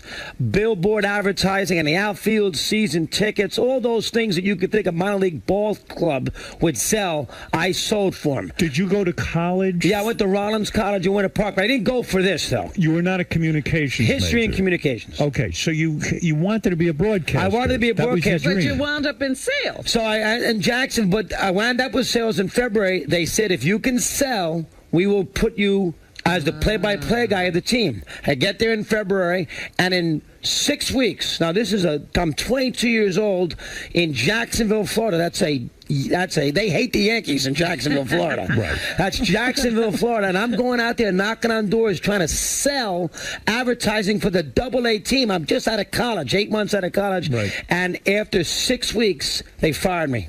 Well, let me understand something. And then I ended up at a radio station after You that. get out of college, right, and you land a job in sales, in radio sales. All commission. It took me 8 months to get it, but yes. Right. Was your father upset with you? Did he want you to be in the jewelry business? Absolutely. Good question. Because Absolutely. because a guy growing up in Syosset with a father in the jewelry business, it's almost determined. It's predestined Absolutely that right. you would become a jeweler. Good point. Did you work there all the time? I did in the summer times. You did. But my father and I would always clash, take the training together. We'd always fight. He's It the was Yankees. horrible. I just did not Did want your to do that. father think you were a nudnik, that you were a bit of a schmo? He thought you'd be crazy. You're never going to get a job. How Did you he gonna... tell you that? Yes, he did. He sat you down and said, "Listen, I'm worried about you. You want a good bit living, be in the jewelry business. This is a schmuck's move to be broadcasting. You got no talent." He didn't go that far, but he would. My father's the sort of guy, still alive, 77 years of age, that he wants to be the doer. Let me make this call for you. Let me go talk to this guy. And he didn't know anybody in the broadcasting business. Right. But some guy who had a cousin who worked at a radio station in Des Moines, Iowa, he tracked down and But he he made loved me the you. call. He loved you. He's trying to help his son. He's trying to his help only his son. child, only son, But probably privately he worried because Very much so. Because you don't sound like a typical announcer with a deep voice, Right, exactly. and you've got the accent and all of that. But So I knew I could do it, though. I knew I could do it. But you believed in yourself. I did. No, I didn't think I was going to be a talk show host. Right. And that's where the baseball came in, because I got the job. I took the job thinking I could be a baseball play-by-play guy. And what happened there? Did it They work out? fired me after 6 weeks. 6 weeks. $1,800 worth of, Why? Because you were terrible at it? They didn't think, I think the season was coming close. They didn't want me on their air, so they got rid of me. Were But you I too sold 18. I didn't have a contract. Were you too controversial? No, I wasn't even on the radio yet. I was Right. just selling advertising. Oh. And then I ended up, from there, working for a dawn to dusk station. But wait a second, hold it. If those guys never heard you on the air, Right. you hadn't even had a chance to get on the air, why would they fire you? Did you have a grating personality? No, Did they you not get fired me along? because I think they wanted to use me to see how much I'd sell for them. And once I sold the 18, which I thought was a tremendous... Think about this for a second now. young kid, Jacksonville, Florida, don't know anybody, and somehow in 5 weeks, I sold $1,800 worth of advertising That sounds for good to a me. Double-A baseball team. Nobody cares about the Suns. And by the way, what did a minute of advertising cost on that station? Well, no, it wasn't. $6? This is season tickets, Billboards. billboards. Okay, all right. I remember I hadn't sold anything in 13 days, and they bring me into the office on a Friday. Said, Chris, you're out. Goodbye. I said, you said 2 weeks. 2 weeks. It was 9 days. So you said 2 weeks, and this 2 weeks is not up yet. That day at 3 o'clock, I went to an Irish lawyer firm. And the guy bought 4 season tickets. And I came back at 5 o'clock in the afternoon. I said, here, you tell me you can't fire me now. Here's your ticket order for $500. And they had to keep me. So your play-by-play job really had little to do with the talent. It had to do with whether or not you could sell. Absolutely right. Now, you say you went to Rollins College? Well, yeah. Where is that? That's in Winter Park. Is that like a rich kid's college? You bow your way People in? think it is, yeah. Were you a bad student? You know, I wasn't a great student, but Rollins is a pretty good school. 1,300 kids, so you get good little attention. Remember, I went to a boarding school, too, in upstate New York. You were a rich kid. I guess your old man did okay. I wasn't... Boarding school? Who does that in Syosset? Yeah, well, he went there. Hold on to this accent. Going to my mother's English. What in the And my world mother is is going on? And my mother's English. Did your parents dislike you so much that they sent you off to boarding school? I was a, only child. It was the best thing that ever happened to me, Howard. But why send you away? Don't they? Well, want my father went to this boarding school. I see. So I kind of went to the same boarding school he did, and I tell you the reason why you want to know why they sent me away? Yeah. You were a pain in the ass. You were a Giant fan. My kid was a Giant fan. I said, you're going to fucking California to school. In 8th grade, I went to St. Paul's in Garden City, Long Island. Okay. And that spring, I got a 50 on my Spanish exam. Oh, forget it. And my mother loves Spanish, bilingual, everything else, and she took it as an assault to her being that her little son got a 50 in a Spanish final. She got so mad at me, they said, we got to get him out of here to have him do something. So I ended up at Darrow School. Is this an all boys? No, co-ed, 135 kids. Did you have your first sexual experience at that school? I would bet you did. I knew that was coming. Why not? Can I lie, Robin? Can I lie? Why would you lie about that? No, I did not. There's the answer to that. Were you sports guys generally get laid at an older age? They're more, you know what I mean? I'm going to guess. And my wife always tells me, sports is my mistress. Right, it's true. I would bet as a kid you were more interested in sports than girls. Absolutely right. And then when girl fever hit, okay. When did girl fever hit? I'm going to tell you what. I say you were a virgin until you were 20. Oh, dear. Do I have to give you an answer on this? Give me an answer. Give me a yes or no. Come on. The answer is yes. Really? No. I hate to be honest with you. You know how you are good at calling what's going to happen in sports? Right. I'm good at figuring out when people lose their virginity. That's a good read. I knew so sports you were in guys. college? Yeah, Rollins, too. Rollins, Winter Park, Florida. And that's a very intimidating school. Yeah. A lot of pretty girls. Was that the first girlfriend you ever had? No, I had a couple girlfriends at Darrow, but you couldn't close the Rollins, deal. Yeah, the first couple girlfriends, and I was an independent. I wasn't a fraternity guy, right? So that also takes you out of the loop a little bit because it's a fraternity-oriented school. That's in the middle of Orlando. Are you like me? 6 miles away. Are you like me? Do you wonder where that first girl is, and you want to say to her, "Hey, honey, you should have stuck with me," and you want her to see your new $3 million a year contract? Come on, tell me. Did you call her or try to get in touch with her? Howard can count money-wise too, right? Can he not? Well, Howard, he knows she's in the same business as he is. It's Susan Waldman. That is that's good funny, man.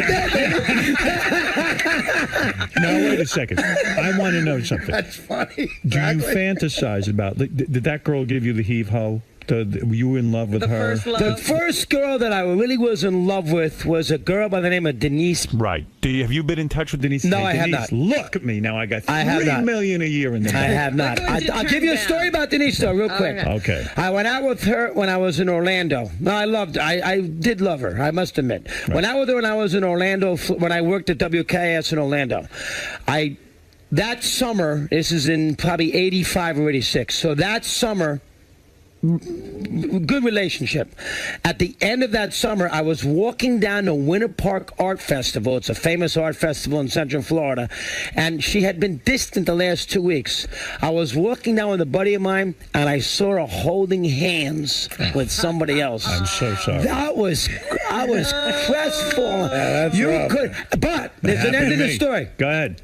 When I got out of Orlando 7 months later to take a job at WMCA, Rick 𝗛cie𝗿𝗿𝗍 hired me, sent a tape up. I came up to do shows. Out of nowhere, I get this job at MCA. Wow. 7 months later, she wrote me a letter. I want you back. And it was the sort of letter that was pre-holding hands boyfriend Winter Park Arts Festival.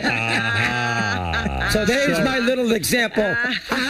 Wait a second. When you got hired in New York radio? 87. 87. WMCA. What were they at that point? A talk station? They were still a talk station. They went to Strauss Communications that just sold them to Federal Broadcasting out of Detroit. Right. But 𝗛cie𝗿𝗿 was in charge, and he was a legendary guy. Sure, Rick 𝗛cie𝗿𝗿. So he hired me to do sports talk on weekends and morning drive sports, and that's a job I had to take. And so Rick 𝗛cie𝗿𝗿 was the guy who $54,000 a year. He figured that you would be a good host of a show. The ad and ad and broadcasting magazine said, if you talk like a New York sports fan, send tape and resume to such and such. So did you go into his studio somewhere and do an imaginary talk show? No, I was doing talk shows in Orlando at this point. Okay. So I came up. They flew me up to New York. I did two shows and a couple of updates, flew back down to Orlando, Florida. 10 days later, 𝗛cie𝗿𝗿𝗍 calls me up on the phone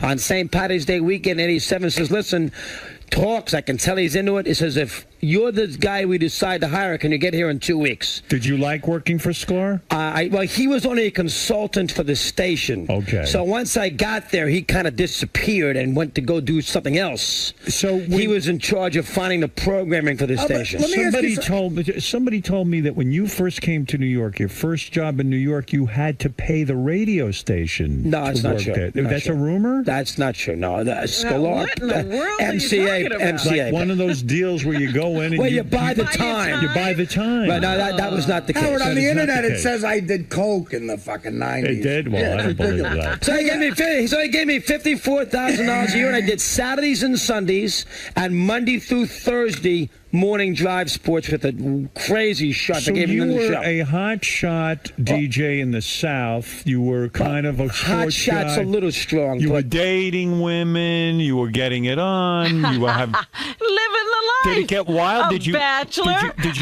you experiment with drugs? Remember? No, I did not. You did not. Never. Have you ever smoked pot? In college? In college, you smoked pot? I can't lie about that. No. Did you try coke? No, I did not. Him on blow must be forget about it. Remember, I went to boarding school, Howard. All right, but things still, happen in boarding things school. Go crazy. You started to go to your head. You were getting some success. No, I'm not like that. You're not like that at all. You're a level-headed guy. Hopefully.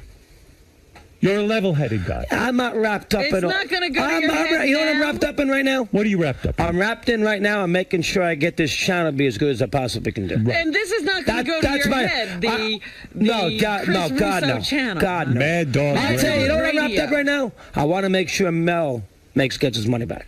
Right. Okay. That's a fair. That's good. And I was going to ask you about that. This is a whole new ball game for you. And when you were at WFAN, you go on the radio with your partner. You made a lot of money for the station. How did you two team up? You made a lot of. They teamed us up in 1989. But you made a lot of money with your partner. This and that. The other. This thing is, Mel's looking at you. He's saying, "Hey, in sports, I need you to bring in subscribers. We're hoping people who listen to you on FAN are going to come over here and listen to you." There's a bit of pressure. Right. How will you know you're succeeding? How will you know? What is the measurement here? Well, I'll tell you one measurement. Mel's quote. What was that? The day after I did this Blue press conference. Right. He said, by the amount of people here, he's already made my investment back. Is that right? Now, I don't think Mel may have just said that, make me look good, you know. But that kind of quote is what I'm looking for. I want to make sure that when this is over in 5 years or whenever it might be over, that your that fans they are got satisfied. I gave them a good talk show. B, we gave him a decent channel. And C, the company, you know what? Giving Russo all this money, at least on my terms, not on yours, of course, but giving Russo all this money, it was a worthwhile investment. If I can do that, I did my job. That's what I'm looking at right now. In other words, what you're saying is this is a chance for you to step out on your own. The big controversy when you worked with your partner, Mike Francesca, was who is really the draw? Is it Mad Dog? Is it the other guy? Or is it Mike and the Mad Dog only? Right. That's true too. Right. Could it be just? We don't know that. We haven't answered that question Is yet. it Lennon McCartney, or can these guys exist on their own? Are you nervous going out on your own? No, really not. You're not? No, not at all. You feel good about it? Howard, I went to Jacksonville, Florida by myself in an AMC Gremlin in 1983. Right. Orlando. If I did that, But I the could do big this. success came when the two of you were teamed up. That's true too. And you could make that right.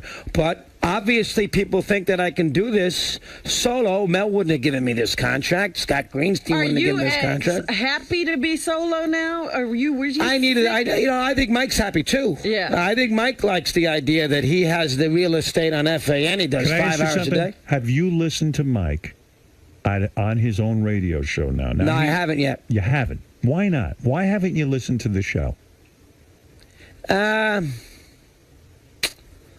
I probably realized that I'm trying to move forward a little bit. I'm trying to focus in on what I have to do here, so I've tried to stay away as much as possible. It'd be like me listening to shows before I went to work every day. I never listen to the station because I don't want to be influenced by calls, by what the other hosts are doing. In other words, you want to have a genuine opinion. There you go. When you prepare, I don't want to be swayed. But wait a second. When you prepare for your sports show, when you do a 4-hour gig or something, 5 hours here. And by the way, 5 hours here is like, you probably feel the same. It's like 6 hours. I did one show last Thursday at the ESPN Zone. 5 hours on our thing is 6 hours over on FAN. That's right. It's a lot. It's harder to do the longer show. They run the risk of burning you out in the sense that maybe 3 hours a day would be better because, how much sports can you really talk about? Once I can talk about it. You can. I'll figure out a way to get through the 5. Artie knows. He's been listening for a long time. Once you give all your opinions of the day and you talk about all the games I and the do teams. goofy things. I do the movies. I do books. You don't just talk about sports. I'll do some stuff. Actors right, and stuff. absolutely. What do you watch on TV besides sports? I'm not a TV guy. I tell you what I liked. I love old movies. Right. I could tell you a lot about Jimmy Stewart, Richard Widmark, What is Burt the best Lancaster. old movie around? What's the best movie? If you put me on a desert island where I could watch one... Well, Shawshank Redemption is the film I love. But, let's forget that for a second. You want to go back pre-1960? Something along those lines? Yes. Go ahead. Give me the top film. That I would just... Desert island film. You got that I have to watch that I'm familiar... You're on a weird desert island. All they have there is a projector and Place in the Sun. Place in the Sun. Place in the Sun. You know Is that why? Montgomery Cliff? Oh, what a great movie that is. Elizabeth Taylor on Montgomery Cliff. About the guy, Montgomery Cliff, who's from a Salvation Army home in Kansas City. He's an Eastman. He goes out to Los Angeles to work for the Eastman Kodak people. He befriends and gets Shelley Winters pregnant, who's sort of a stay-at-home girl. And in the meantime of that, he meets Angela Vickers, who is an Eastman girl, and that's Elizabeth Taylor in 1951, Elizabeth Taylor. Right. And so he tries to navigate his way through this Shelley Winters relationship, and because he wants to be with Angela Vickers. Right. So he takes Shelley Winters on a boat in Lake George, on a canoe. That's right. And Raymond Burr's the prosecutor. She was a lot lighter than Shelley Winters. Yes. And she falls out of the canoe. Right. And he's got that moment there of hesitation. Do I let her drown and I can be with Angela Vickers, or do I try to save her? Right. And that moment of hesitation cost him his life, because she drowns. He swims back to shore. He gets caught by the cops. Poor Angela Vickers. Elizabeth Taylor doesn't know what's going on. Right. And then Raymond Burke comes in and comes up with this concoction of how he actually hit her with the oar, which he didn't do. Right. And he gets the death sentence. But at the end of it, she comes back to visit him on his way down to the to get home. She comes back. You remember that? Anybody see that scene? She comes back. Do you love this because after a day on the beach with the 4 kids and the wife, absolutely, do you sit there and go, man, that could be my life? Angela Vickers, Howard. And Angela in the Vickers. last minute, we lost about 80,000 subscribers. What 1951, you're right. What Who about cares? the fact that later in life, Liz Taylor and Shelley Winters both look like Warren Sapp?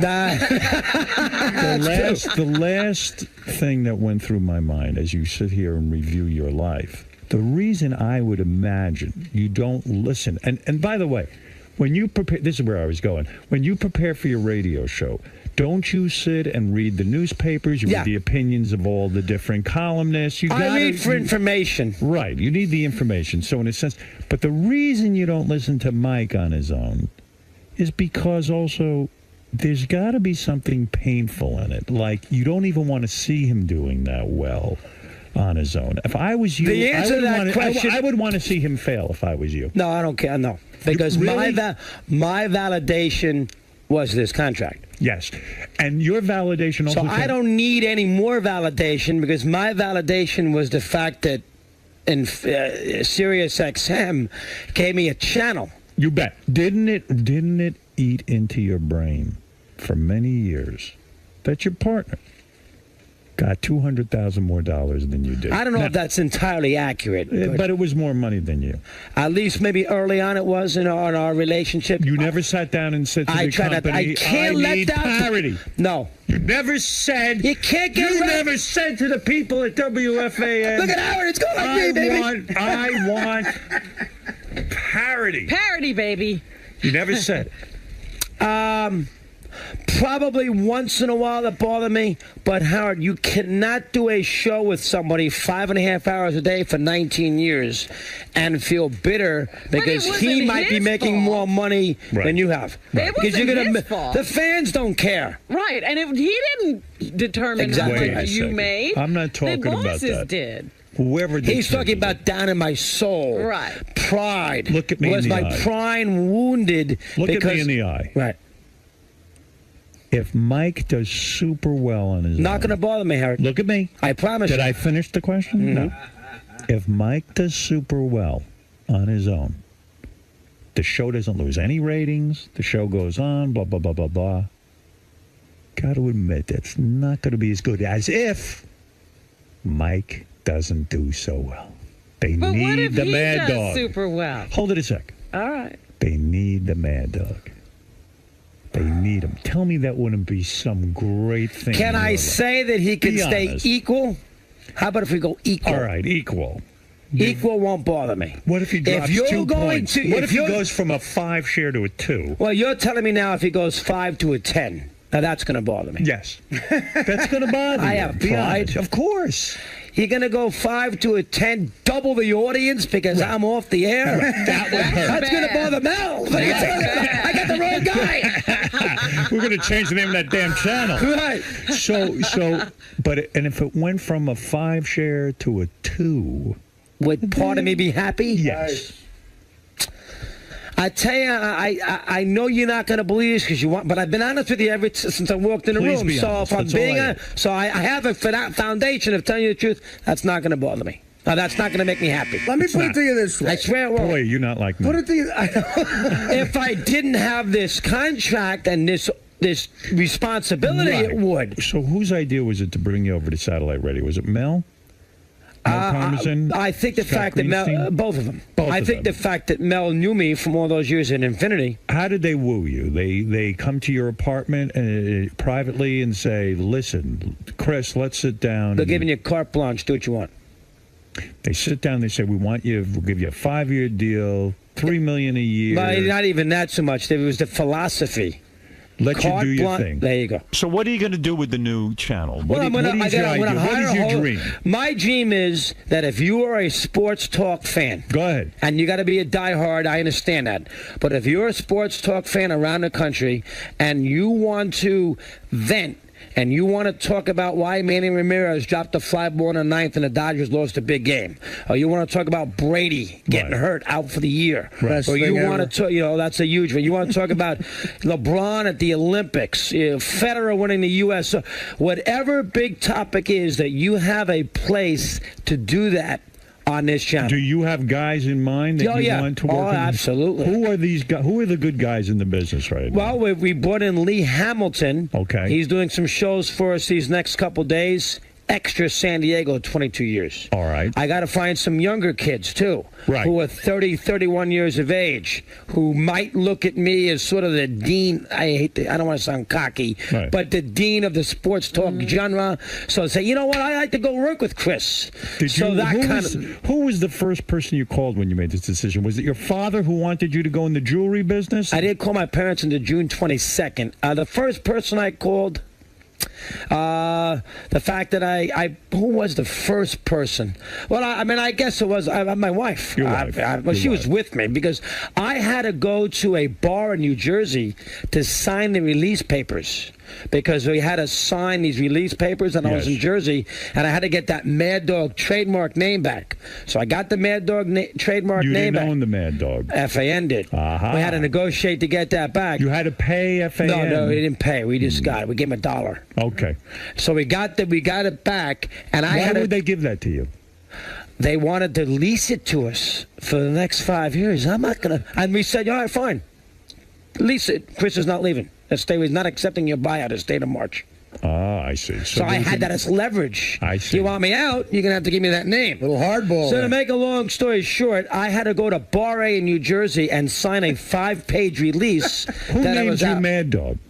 Bob Raceman, Daily News. He did. He gets the credit. And it stuck. He absolutely stuck. You like that name? Yeah, I do. I mean, it's a moniker. A guy like me needs that. Yeah, it's I get all dog. I never get Chris or Christopher. Right. I always get dog this, dog that. But if my kids call me, my little 9-year-old calls himself the Mad Puppy, which is the last thing I want him to do because I don't want him worrying about. I don't want him to be that. This feels good to you. I see you're happy. I'm into it. When you were with the partner. Listen, can I say something first? I know, you like Mike. Because in 19 years, I had to like him. I couldn't do a show with him for 19 years. But you never even talked to each other during the commercial breaks. That's what everyone tells me who used to watch you on the TV show. No, that's not true. You two never Last couple even months, maybe. Now, they also told you I bought the airtime, so they were wrong there. So don't necessarily believe that When's the either. last time you had dinner with Mike? Super Bowl. Super Bowl. You didn't buy, did you? That's against. No, Mike buys. Mike buys. So you will remain friends with him. You think you'll see him? Have you talked? I have not talked since I took this job. Talked to him a couple days prior to me leaving. Right. Again, Mike likes a challenge too here. He should stay friendly with you. You got your own channel. Maybe you'll employ him one day. Mike will not allow that. If you think Mike, you think Mike's going to allow me? Mike, by the way, I don't think it's all going good. Here, come work for Chris Russo. I'll give you the overnight shift. You're working on the Mad Dog. Not doing that. Do you think he resents your payday? He's got to be blown out. Remember one thing about the payday. Go ahead. I can't simulcast the show over here on TV. I was simulcasting the show. That's true. On Yes. Right. You got to throw $500,000. I gave up that $500,000. So you're saying out. You were making at least 2 over at FAN between your 1.2, then you had another 5. I was making 2 there my last year, plus the 500,000. That's 2.5. So you didn't really get that big a boost. There you go. Mike's not stupid. He can do the math. Well, hold on. How much of a raise did Chris actually get? I mean, he was making 2.5. Now he gets 3. He got paid agents and everything else. Plus, I'm sure they bumped Mike up when I left. What else do you do? Do you have any other outside thing? You do any voiceover stuff? I did 2 books. You did 2 books. Yeah. Well, I did. The first do you juggle? Do you do anything? I don't know. I play a lot of tennis. I run all the time. You're a tennis player. Oh, I love to play tennis. Are you good? Yeah, good player. 4 or 5. Kick ass? I'm a level below a club pro, but I'm a good, solid. You saw me in a tennis court, you'd say, he's pretty darn good. How's the relationship with the wife? How long you been married? 13 years. 13 years. 4 kids. 4 kids. She's from a family of 6. I'm an only child. You don't cheat at all? Never. Never kiss Absolutely. a girl, never get girls. Never. You never I spank can't- girls on your show? Nothing like No, that? none of that. I heard your comments with the young lady here. Yes. You had a wife. That was funny, though. You had a wife. That was funny. But I guarantee you, the thought has crossed your mind. In the sense that Every you man, are a big every star. man, it's crossed his mind. Now you're We're in the men. paper. You got your own channel. Did you enjoy a level your fame for Oh, a while? absolutely. Did you I'd be have- lying if I told you I didn't. There's no- front page of the Daily News. Yeah. The New York Times 2 weeks ago. This Week in Review, huge column Yeah, on but I Mike meant and me. before Oh, you were gotta get married. it. You mean to tell me before you got married, you did have a period of time where you got to use your fame? No, I never did that. You never went out with a lot of chicks? Never had I a did. threesome? Of course, I had girlfriends. Did you ever have a threesome? No. Oh, God. No threesome? No. No truth What do you to mean, you. oh, God? I might want to imagine it. Yeah. But You no never threesome. saw two girls doing something in front of you? No. Howard's funny. no, that's crazy. Why is that He's not funny? going to crack that. He's not going to crack me, though. There's no truth to you and come Anna Kournikova. No, God, no. I mean, She's pretty, though. She's pretty. So you never had any of that wild scene? I am. No, you can make the argument prior to my lovely wife that maybe I was a little sexually deprived. Where'd you meet but this that's the truth. wife? When did you? I met her did on you- a plane. On a plane. What was Coming she back doing? from Chicago. Is she a model? Is she an Oh, no, actress? She's What is she? she's 8 years younger than me. 8 years. Oh, that's good. Family of 6. Rye, New York. And the sex life after all the children is still as good as when you first... It's never going to, you're busy. You got 4 little kids. You got a 3-year-old running to your house at 3 o'clock in the excuses. morning. Are you sexually You'll find frustrated? the time. Are you sexually frustrated? No, I can't say that. You masturbate? I won't deny it. You do it? Oh, jeez, Howard. That's got to be the funniest thing ever. Not to the San Francisco anybody- Giants. To Willie McCovey? Everybody used to make fun of me because I used to love Will Clark, and he used to play these things, and I was a Giants on a road trip with Will Clark in his hotel room. Will, let me in, Will.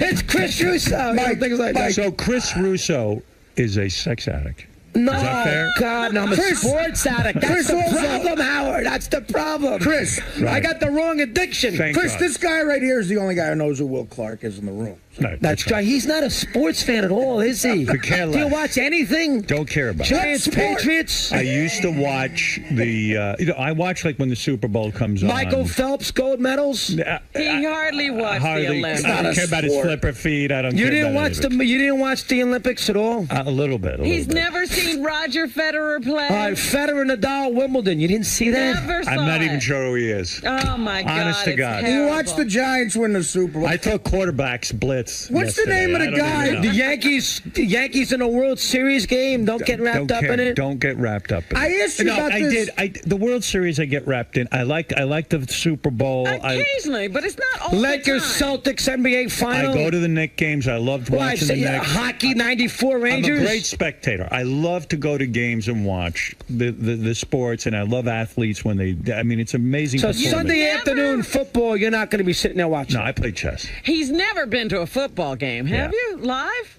I bet. Yeah, When you were a Detroit. kid, I went to the Detroit Lions. I went to Pontiac Stadium when it first opened up. So he has, That's 100 years. That's a while. That was It's 20. 1980. Howard, what's the name of the guy? Because I said I was going to ask you this. Go ahead. Because the day after the last Super Bowl, we talked about this all day. I might work on What's the sports name show. of the guy Yeah. that made the big catch at the end of the Super Bowl? That Manning threw the ball. He got away from the blitz. and he threw the- Should get that one. That's a good question.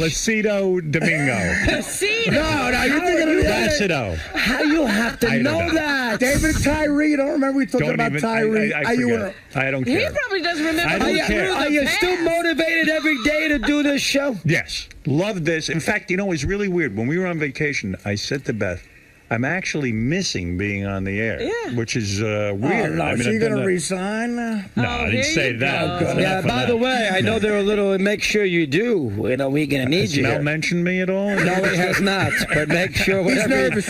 What do you have, 2 years left in your contract? I have 2 years left. That's right. Wow, we went through 3 fucking years. You have to make sure. Well, you were Robin, asleep most of the time. I was on Robin, make sure withdrawal. he stays. Hey, Don't Chris, leave. I want this because Mel, I don't know if you know this, but Mel, he calls me before every big move. Yeah. And I said, look, he's been through this before he hired you. See if he can sell $1,800 worth of subscriptions first. That's right. That's how it goes. Yeah, and it then never changes.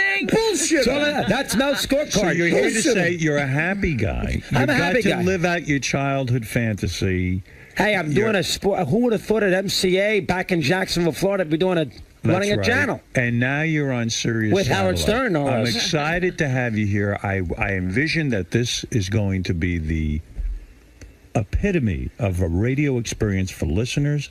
I believe that satellite radio is the future, and I'm not just blowing smoke up anyone's ass. I really do believe that. I work a little differently than you. Even you yourself have said, Stern, works blue. That's my thing. You know, that's not your thing. Do you ever curse? I usually don't. No. Are you going to curse on the air? Damn in hell. Do you think you might say the F word? No, I can't say it. I can't say it. Were you like that as a kid? You never cursed? No, I did as a kid. I kind of told myself when I was in my early 20s, let's eliminate that from your vocabulary. You know, they say that not cursing. Listen, I'm not perfect. I got a lot of vices. That I try to stay away from. What is your vice? It's not women. All right, masturbation, a little too much. Is it something illegal? Do you watch? No. Do you watch porn? I have. You have? Who's your favorite? Sports Center. Couldn't tell you that one. What? Sports Center. See, Sports Center, your porn. Chris Berman. Chris. Do you gamble? Does Howard know who Chris Berman is? No. Absolutely no idea. I'm not aware of it. Do you gamble on sports? I have. Yeah, that could be a vice. That could be a vice. I could get a little careless sometimes with that. Because I was going to ask you about a couple little of careless. games. What's the biggest bet you ever made? You know, what I'll do is I like to bet seasonal bets. Okay. Now, there are over-under bets you can make in football and baseball. Sure. Where there's a number on a particular team's idea of how many wins they're going to have in a year. Right. Let's say the Giants' number is 9.5. Okay. That means they have to win 10 wins if you take the over for a bet. So I would like to do that. It keeps me into it. I see. It keeps How me much money focused. would you bet on the over? Let's say 25,000. 25,000. He's making For the year, though. It's for the year, Howard. Right. I understand. You think about That's your 16 gambling weeks, budget. so it's 1,000 a week. 25. I didn't do it Gs. this year because I was wrapped up in doing a show. Very frivolous. It is. Surprised. Let me ask you You think something. that's so Boy, I'm being too honest. I'm going to get in trouble here, for goodness sake. I'm surprised to hear that you would put $25,000 down. I think my wife's going to be surprised, too. Does she not know that? Do you control she all the knows. finances? Does she? Yeah, know I know. what's I going control on? the finances. You control you that. got- But she knows I gamble, though. I can't hide that from You her. got to hide money from your wife. What's the? Yeah, come on. You I don't have a Swiss bank Is that account. the only bet you make? Yeah, I don't. Yeah, usually. He's not talking about the illegal bets. I don't go. I do not go to Atlantic City, and I do not go to Vegas. Do you have do you have a prenup with your wife in case? No, I do not. If everything goes crazy, I do not have. She's going to get half. you're going to get half of the money. So you better stay in this. I money. gotta, That's why he's gambling. And everybody tells you, you know what? Say what you want. Whatever you do, stay married. It's Stay cost married. you too freaking much money. It's a lot of money. Stay. Figure out. Girlfriends, do this, do that. Stay married. Let me ask you Everybody this: tells me the that. 25,000. Who do you put that down with if you don't go to Vegas? I got to find somebody. You need a guy? Do you need a guy? I'm going to get picked up here. Tony Soprano. I was going to say, if you need a guy, I got a guy. I'm right there, Tone. So I got ripped off 60 grand. So your father must be proud of you now. Yeah, he is. He thinks it was good you didn't go in the jewelry business. Yeah, I just, by the way, Yes. he's 77 years of age, so they don't have all the technological equipment. Right. So You I gotta just get him Sirius. got him wrapped up with Sirius. Yeah. I had the guy Richie here take care of it. Right. At Best Buy, he got it in his 2 cars. Now he has it in his house. By the way, so thank he's gonna God- hit me on top of it. It's Thank exciting. God your father's not the Giants jewelers. No rings and how long? Thank you very much. The Yankees, he's making money. Headset. 1954. Right, there you go. Good job, Artie. Good job. Wait, can I ask All you? right, I have so- a serious question for you. He's got the forms out. But wait, so you will not say the F. You will not take advantage of the fact Try not that you're to. not on terrestrial radio. I would not try to do that. They say that not cursing shows a intelligence. That, in other words, a lot of people, what they lack in language skills, so they resort to cursing, using foul language. You see yourself as... I don't buy it that way. I just think it's self-control. It's self-control. Yeah, You'd like I wouldn't to say he has you an can be extensive vocabulary. I'm actually relatively proud. I'm not one of I'm a nutcase. I'm goofy. Right. But I'm not raunchy as a sports You're talk guy. old-fashioned. I'm not way. a guy talk Yeah, and when host. a guy challenges I'm not you, a guy you don't host. have to resort to that. I don't get nasty with Do him. you say He's a caller. He's a client. Do you Customer. say? Do you ever say penis? No, I have. You Well, I would mean, not. I that wouldn't bother me though. You would say penis. Well, on I the have air. kids. You got to tell them what's going on. No, I right? mean on the air. Would you say penis? You'd say that No, guy. probably Is there not. any You probably reason to wouldn't. bring that up? You no. would not. No, I would you not. would not bring up penis. Would you bring up clitoris? No. You would not. Why in a sports concoction? Well, where Well, does you that could say, fit boy, in? that Howard must have a clitoris. He doesn't even know Nah, I'm a little surprised. David Tyree. Do you know who? Have you had anybody in here before? No. No, we haven't had He any. won't come in Jeter. Jeter, No. I don't know. We I mean, don't I know get who Jeter many is. Yankees. Have you had any? Have you had athletes from New York on Yes. here? Yes. Lawrence Who? Taylor. LT. That's a good LT, spot. the great LT has been on.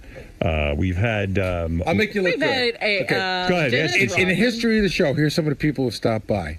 Wilt Chamberlain. That's a good spot. Mickey Mantle has done this show. Oh, that's a very good spot. Bill Walton has done this show. He's goofy. Good spot. LT loves the show. OJ's been on the show.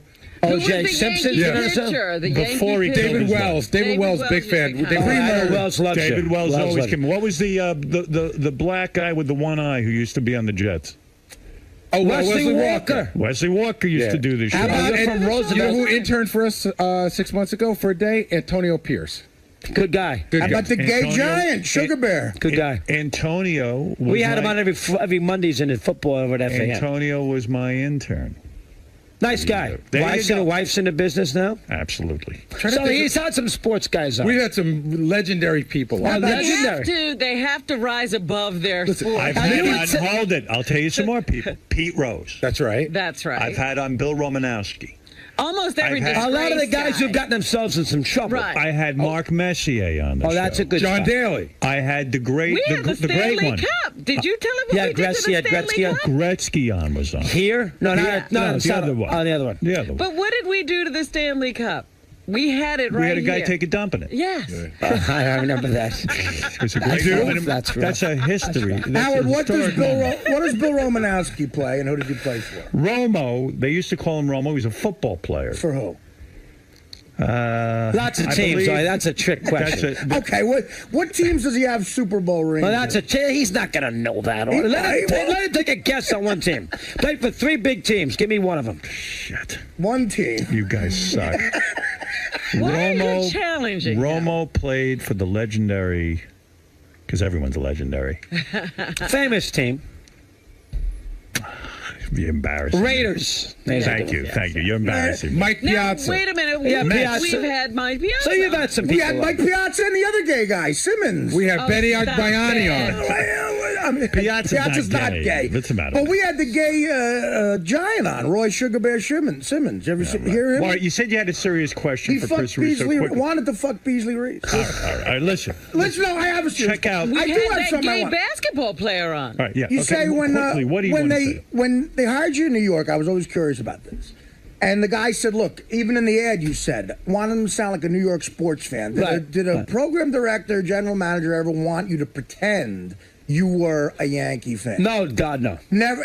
They never said to you, "Look, you sound like a New Yorker." I think maybe I worried them about being sometimes a little too anti-New York. Right. But nobody ever say, hey, Chris, let's calm down here. Can you like somebody? because Nobody ever you said would that. never. I know you'd never go for that, which is why I I wouldn't like agree it. to do it. Right. You buy me, you get me. You can't pretend to somebody else. Did anybody ever try to get you to endorse a team for winning because they had a big bet on it?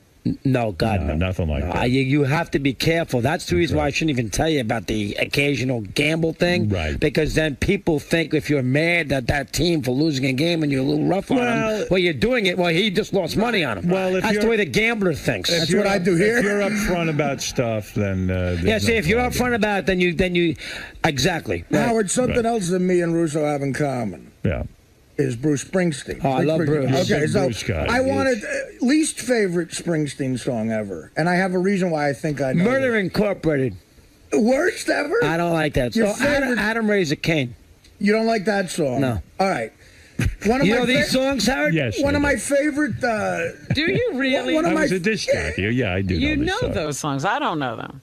Did you go to see Bruce? Oh, I've seen him. I saw him in Boston, Hartford twice, and the Garden. You're a real fan. Oh, I'm a huge fan. I already seen him 100 I don't even mean of times. Springsteen. You just are a fan. You're passionate about people. I got a good wife. My wife, for my birthday, October 18th, made some calls, and she got me backstage at the Garden to see Bruce. So I took Mike, so I can't hate Mike that much. Right. I took Mike, I took two other guys from FAN, and we went backstage to see Bruce. And after the show at the Garden on the 17th of October, went into his dressing room. He had just taken a shower. I hugged him 4 times. Oh, my God. Did you talk to him? Oh, yeah, absolutely. He's a sports fan. He knew some sports. Was he a fan of yours? Did he know of you? A fan might be strong. Know of he knew is better than fan. Fan's a little too strong. I recently had a conversation with him about a year ago. I met him at a party, and 2 times I met him at a party. And the first time was very awkward, and the second time we had a good 10-minute conversation. So you had a little. He's on top of that American culture, and is he your favorite? Is he better than Hendrix? Is he better than Cream? Is he better? I don't go that. I'm not a rock historian. I know all these bands that you're referring to. I'm not a rock historian, but Bruce, to me, I was 16 years old when I became. He was my rock and roll renaissance. In all fairness, I didn't get to hug him at the party, so you 4 times. 4 times. I think it was a little too much. Did he think it was weird that you kept hugging him? It's a little fruity. What are you hugging him for? Because I was so excited to see Springsteen. I was excited. Who reached for the hug first? You? Or I Bruce? did. I think the 4th time maybe a little too much. But hey, what the heck? I noticed he never called you after that. I'm surprised you didn't have one of back to say it. That's what you mean. I'm surprised you didn't have one of his security guys hug you a little harder. I don't understand. Well, they're I could all see sports fans. When you hug Bruce, yeah. Solid build, or was he a little soft? Oh, he's solid. He's pretty solid. Did you fall into his arms? Nice ass. He's pretty strong. You didn't grab his ass, did you? No, I didn't go. Did you grab Roy Bittan? Because Roy's sexy too. I may have wanted to grab. No. I think you ought to say a curse word on your first show. Say it now. When you do your real first show. You want me to say a curse word right now to get it out? What's your favorite first? Go ahead. Do it. Put it in a sentence. Call A-Rod a fucking asshole. Go ahead. No, I do the Giants because the Giants always frustrate me. Go ahead. Do whatever. San Francisco. Go ahead. God damn it, Giants! Win a game! Win a fucking game!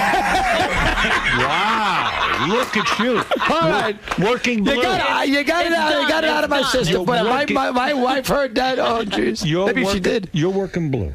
I don't He know is if I working blue. It's a little over the top. No, but Next thing you know, you'll be auctioning off people's virginity. Two more things. I heard that this morning too. Yes. Yeah. 2 more non-sports things about him. About 10 years ago, his pick for best picture, Air Force One with Harrison. That's not true. That is true. And you said movie. Best movie of the That year. was a good movie. Come on. Yeah, Did you like Best that movie of the year. I don't know if I said that. You or did say it. You said it. But he knocked the get off my goddamn plane. Whatever. It was funny. It was funny. 1992, Springsteen tours without the E Street Band. It was 92 or 3, yeah. And he comes on and he goes, "This is my favorite moment by him." He goes, But "I what don't he care said- what you say, Mike. Nobody but nobody wants to hear that 57 channel song." By Rosalina. You Get didn't the like big band back. What you were talking about when Bruce made the 57 shots? Well, he did the leap. That was the Human Touch tour. Yes. Awful. He did the two albums, Right. no band except for Roy Right. on the piano. That's right. And that didn't turn you on. I shouldn't say that. I went to see 10 shows at the Meadowlands. Do you mind when Bruce gets political and talks about 57 shots? I'd rather him not, but I'll live with it. You're voting for McCain. How about Springsteen? How do you deal with that when he's Mr. bothers Liberal? Me. Bothers me. I have to admit, because I think, now listen, musicians and athletes, do what you do great. They don't want to hear me talking about politics. They want me to do sports. Right. I want Bruce to play music. I need? I know Bruce is talking about the Living in the Future song and it's magic. He's talking about how, in fact, there's the world, America's changed. There's spies out there. Bruce. FDR had concentration camps in California during World War II. He was a Democrat. Right. At the Supreme Court. He was a Democrat. It's not all Republican stuff. So you get the idea they don't know that. Yeah, I mean, no. You agree with me on that? You're more comfortable with your music. You see what I've learned about you? You are a real fan of Whatever life. he likes. Oh, fan of life. You like to you get into things. A sponge. You're a sponge. You like to go. You like to watch. You appreciate the talents of others. It doesn't all have to be about you. You can be the guy who watches others. Oh, absolutely. And appreciate that. I can't be that. But I appreciate that about you. But I know his point is nobody wants to hear a sports guy talk about That's my point. Talk about place in the sun for 20 minutes. While you were making out with Bruce Springsteen, you should have hugged him and said, "Listen, I can't. Enough with the politics." I can't say that. I have to give it. It's Bruce Springsteen. I have to respect Springsteen. Let me ask you something, though. You walk into the room, Bruce is standing there, you go immediately and hug him. And then you let him go. Bruce, you mind one more time? Boom. Oh, my God. You know, he handled it superbly, though. Probably figured you were nuts. He listens, doesn't he? A lot of gay guys like him. Now, listen. Artie's funny. Not bad. You've never had a gay experience, have you? No. Never. Never. Even as a young boy? I thought you said you were gay. No. You're hanging around the jewelry business with your father. Guys walk in. Never been to a Met game? No one ever seduced you? No towel snapping incident? Nobody ever tried to jerk you off? No. Jeez. How many times a week are you having sex with your wife? It varies. 2 times a week, or you're not even... I got 4 little kids. One time a week at least? Yeah, one time. And the rest is all masturbation. He's so into sports, he's had sex with his wife 4 times. Honey, you know the commercial, the Viagra ad, or the ad where the guy's got the tape watching sports, and he's got this beautiful girl coming down. It's like middle of the afternoon. He's debating what he should do, and he finally says, the heck with it. He's got to go upstairs with his wife. I would sit there and watch the sports. You don't use Viagra, do you? No. Never. I don't have a problem with that. You never tried it? No, I wouldn't. Wouldn't try or Cialis, or these other stupid things. You don't do any of that. Those ads are funny. Listen, though. first of all, let me thank you. If you've had if you're erection, well, I tell you, I'm saying things I would never Jesus, say. erection. Lasts for 4 hours, seek immediate medical help. That's funny. It's funny. How about sinking 80 women? Good, immediate help. Check out now.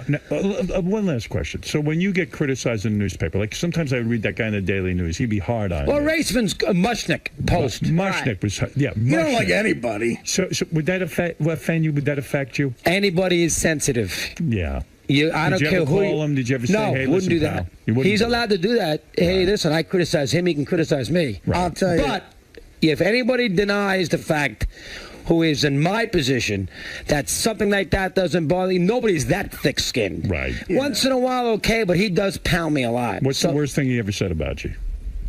That I'm a mean-spirited guy. Is that a legitimate comment? No, absolutely not. You are not mean-spirited. Absolutely not. Why do you think he thinks you're mean-spirited? Well, this is a long time ago with me and Mike having our issues 15 years ago, and he said, an employee of Chris, a co-worker of Chris DeRusso, WFAN, says he's a mean-spirited, not say low-life, but a mean-spirited guy. And the one thing I'm not is mean-spirited. Okay. That hurt you. That bothered me. That bothered you. Bothered my parents, too. Do you ever prognosticate? Do you pick the winning team? Oh, all the time. And do people bet money on your picks? I hope not. But people generally make money on your picks?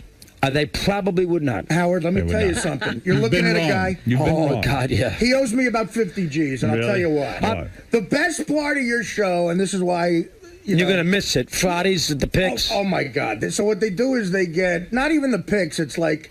beginning of each football season, they'll get the Jets and the Giants schedule, him and Mike, right? So they'll go through it. One of them will throw out the game, and they'll just say win or loss. Win or loss, right? and you figure out the records at the end. They'll go like at Dolphins, 0-1, at Bengals, 1-1. Jets, yeah, I'll give you that. So they'll come up with what the final record would be, and they really convince you because they go, these guys know what they're talking about. They say 9. The Jets will be 9-7. Right. So about 3 years in a row, I have bet the over/under on wins based totally on that prediction. Yes. But you're a good sportsman. Why are you wasting that money? Why are you doing that for me? I'm a bad gambler, and I'm like, I figure you guys know more than me, and it's really convincing. I go like 9-7. Yeah, the Jets will be 9-7. Would you have Mike on as a guest? You got to do that. I guess I would do. Absolutely. You would do that? I wouldn't do it early. Like 6 months from now. Okay. That's a very boy. Listen, let me say. Yeah, no, this guy. Listen to this guy. I tell you right now, that is one hell of an interview. That's a great job. Let's do it. Come on, man. Let's get That's him in. a good Robin. He did a good job. He's always good. All right, listen. Russo, as a fan of Marv Albert, Albert, I was very down on him for what he did. have you ever visited some of the same hookers? Just 'cause No, you're a God, fan? no. Put the little things on his finger. You were down when Marv did all that stuff? Marv also did something to Iron Eagle, our little buddy who does the CBS and he does the Nets. Right. Marv, when he left TBT, left the Knicks, right, he took the net play-by-play job and pushed Iron aside. Right. Marv does not need to do New Jersey Nets basketball. Iron does. Right. Don't do that to Iron. Let Iron do the games. Do you remember that whole thing? Yeah, that was a That bothered me. That bothered me. And you've never bitten a woman or put on panties or anything like You that? don't sing show tunes. I've given hickeys. Yeah, I've done that. Listen, let me welcome you. Howard, thanks for having me. Let I me enjoyed say it. something now. Now I'm going to say something. Let me welcome you to our family here at Sirius Satellite Radio. I believe you're going to have the time of your life. And you are welcome here anytime. You're part of our family. This is a big leap. When you leave terrestrial radio, you know you're leaving something behind, but you're coming into something great. I congratulate you on your move. I think it was a smart move, and I don't think you're going to regret it. I think you're going to have a good time. He's my man. Chris, how'd it go, man? That was a great spot. I can't think of why I cursed. I would never do that. Yeah, that was a so tremendous funny. spot. That was a tremendous spot. He was into it. He was peppy. How long were we up for? About an hour? An hour. Yeah. That was as good a spot as you ever can do. That's the best spot I've ever had. So, hey, but now listen, no commercials helps. You're in uncharted territory. I totally got into it. Totally. That's awesome, man. So you're excited to be here? I'm You're into happy? it. I'm into it. Howard was into it. You got a little dicey, but we stayed basically into the main core of things. It was very good. Howard was very good at it. They got into it. You could tell it was a fun hour. It was a good interview, So we man. enjoyed it. I enjoyed every minute of it. I really did. Okay. Thanks for stopping by, Good job. man. Zach, Lisa? Not good? What about Artie? Artie is funny. Well, he's a big listener, so he knows what's going on. So he can come up with all these little digs that I've had all these years of things that he knows that he wouldn't think I know. 92 picking this, 93 Springsteen. He's got a history of me. And Howard doesn't have that, so he fills in the blanks perfectly. Really nice to meet you, man. I've been a big fan for a long time. I can tell you're on top. You were funny. You're funny. Good luck with everything. You remind me a lot of John Belushi. Oh, really? There you People go. say that. You look. Yeah, oh, definitely. That got me work for years. He was into it. Didn't you think he was into it? Dude, he loved you, and everyone's gonna love you, man. You know you're good. Just good luck with everything.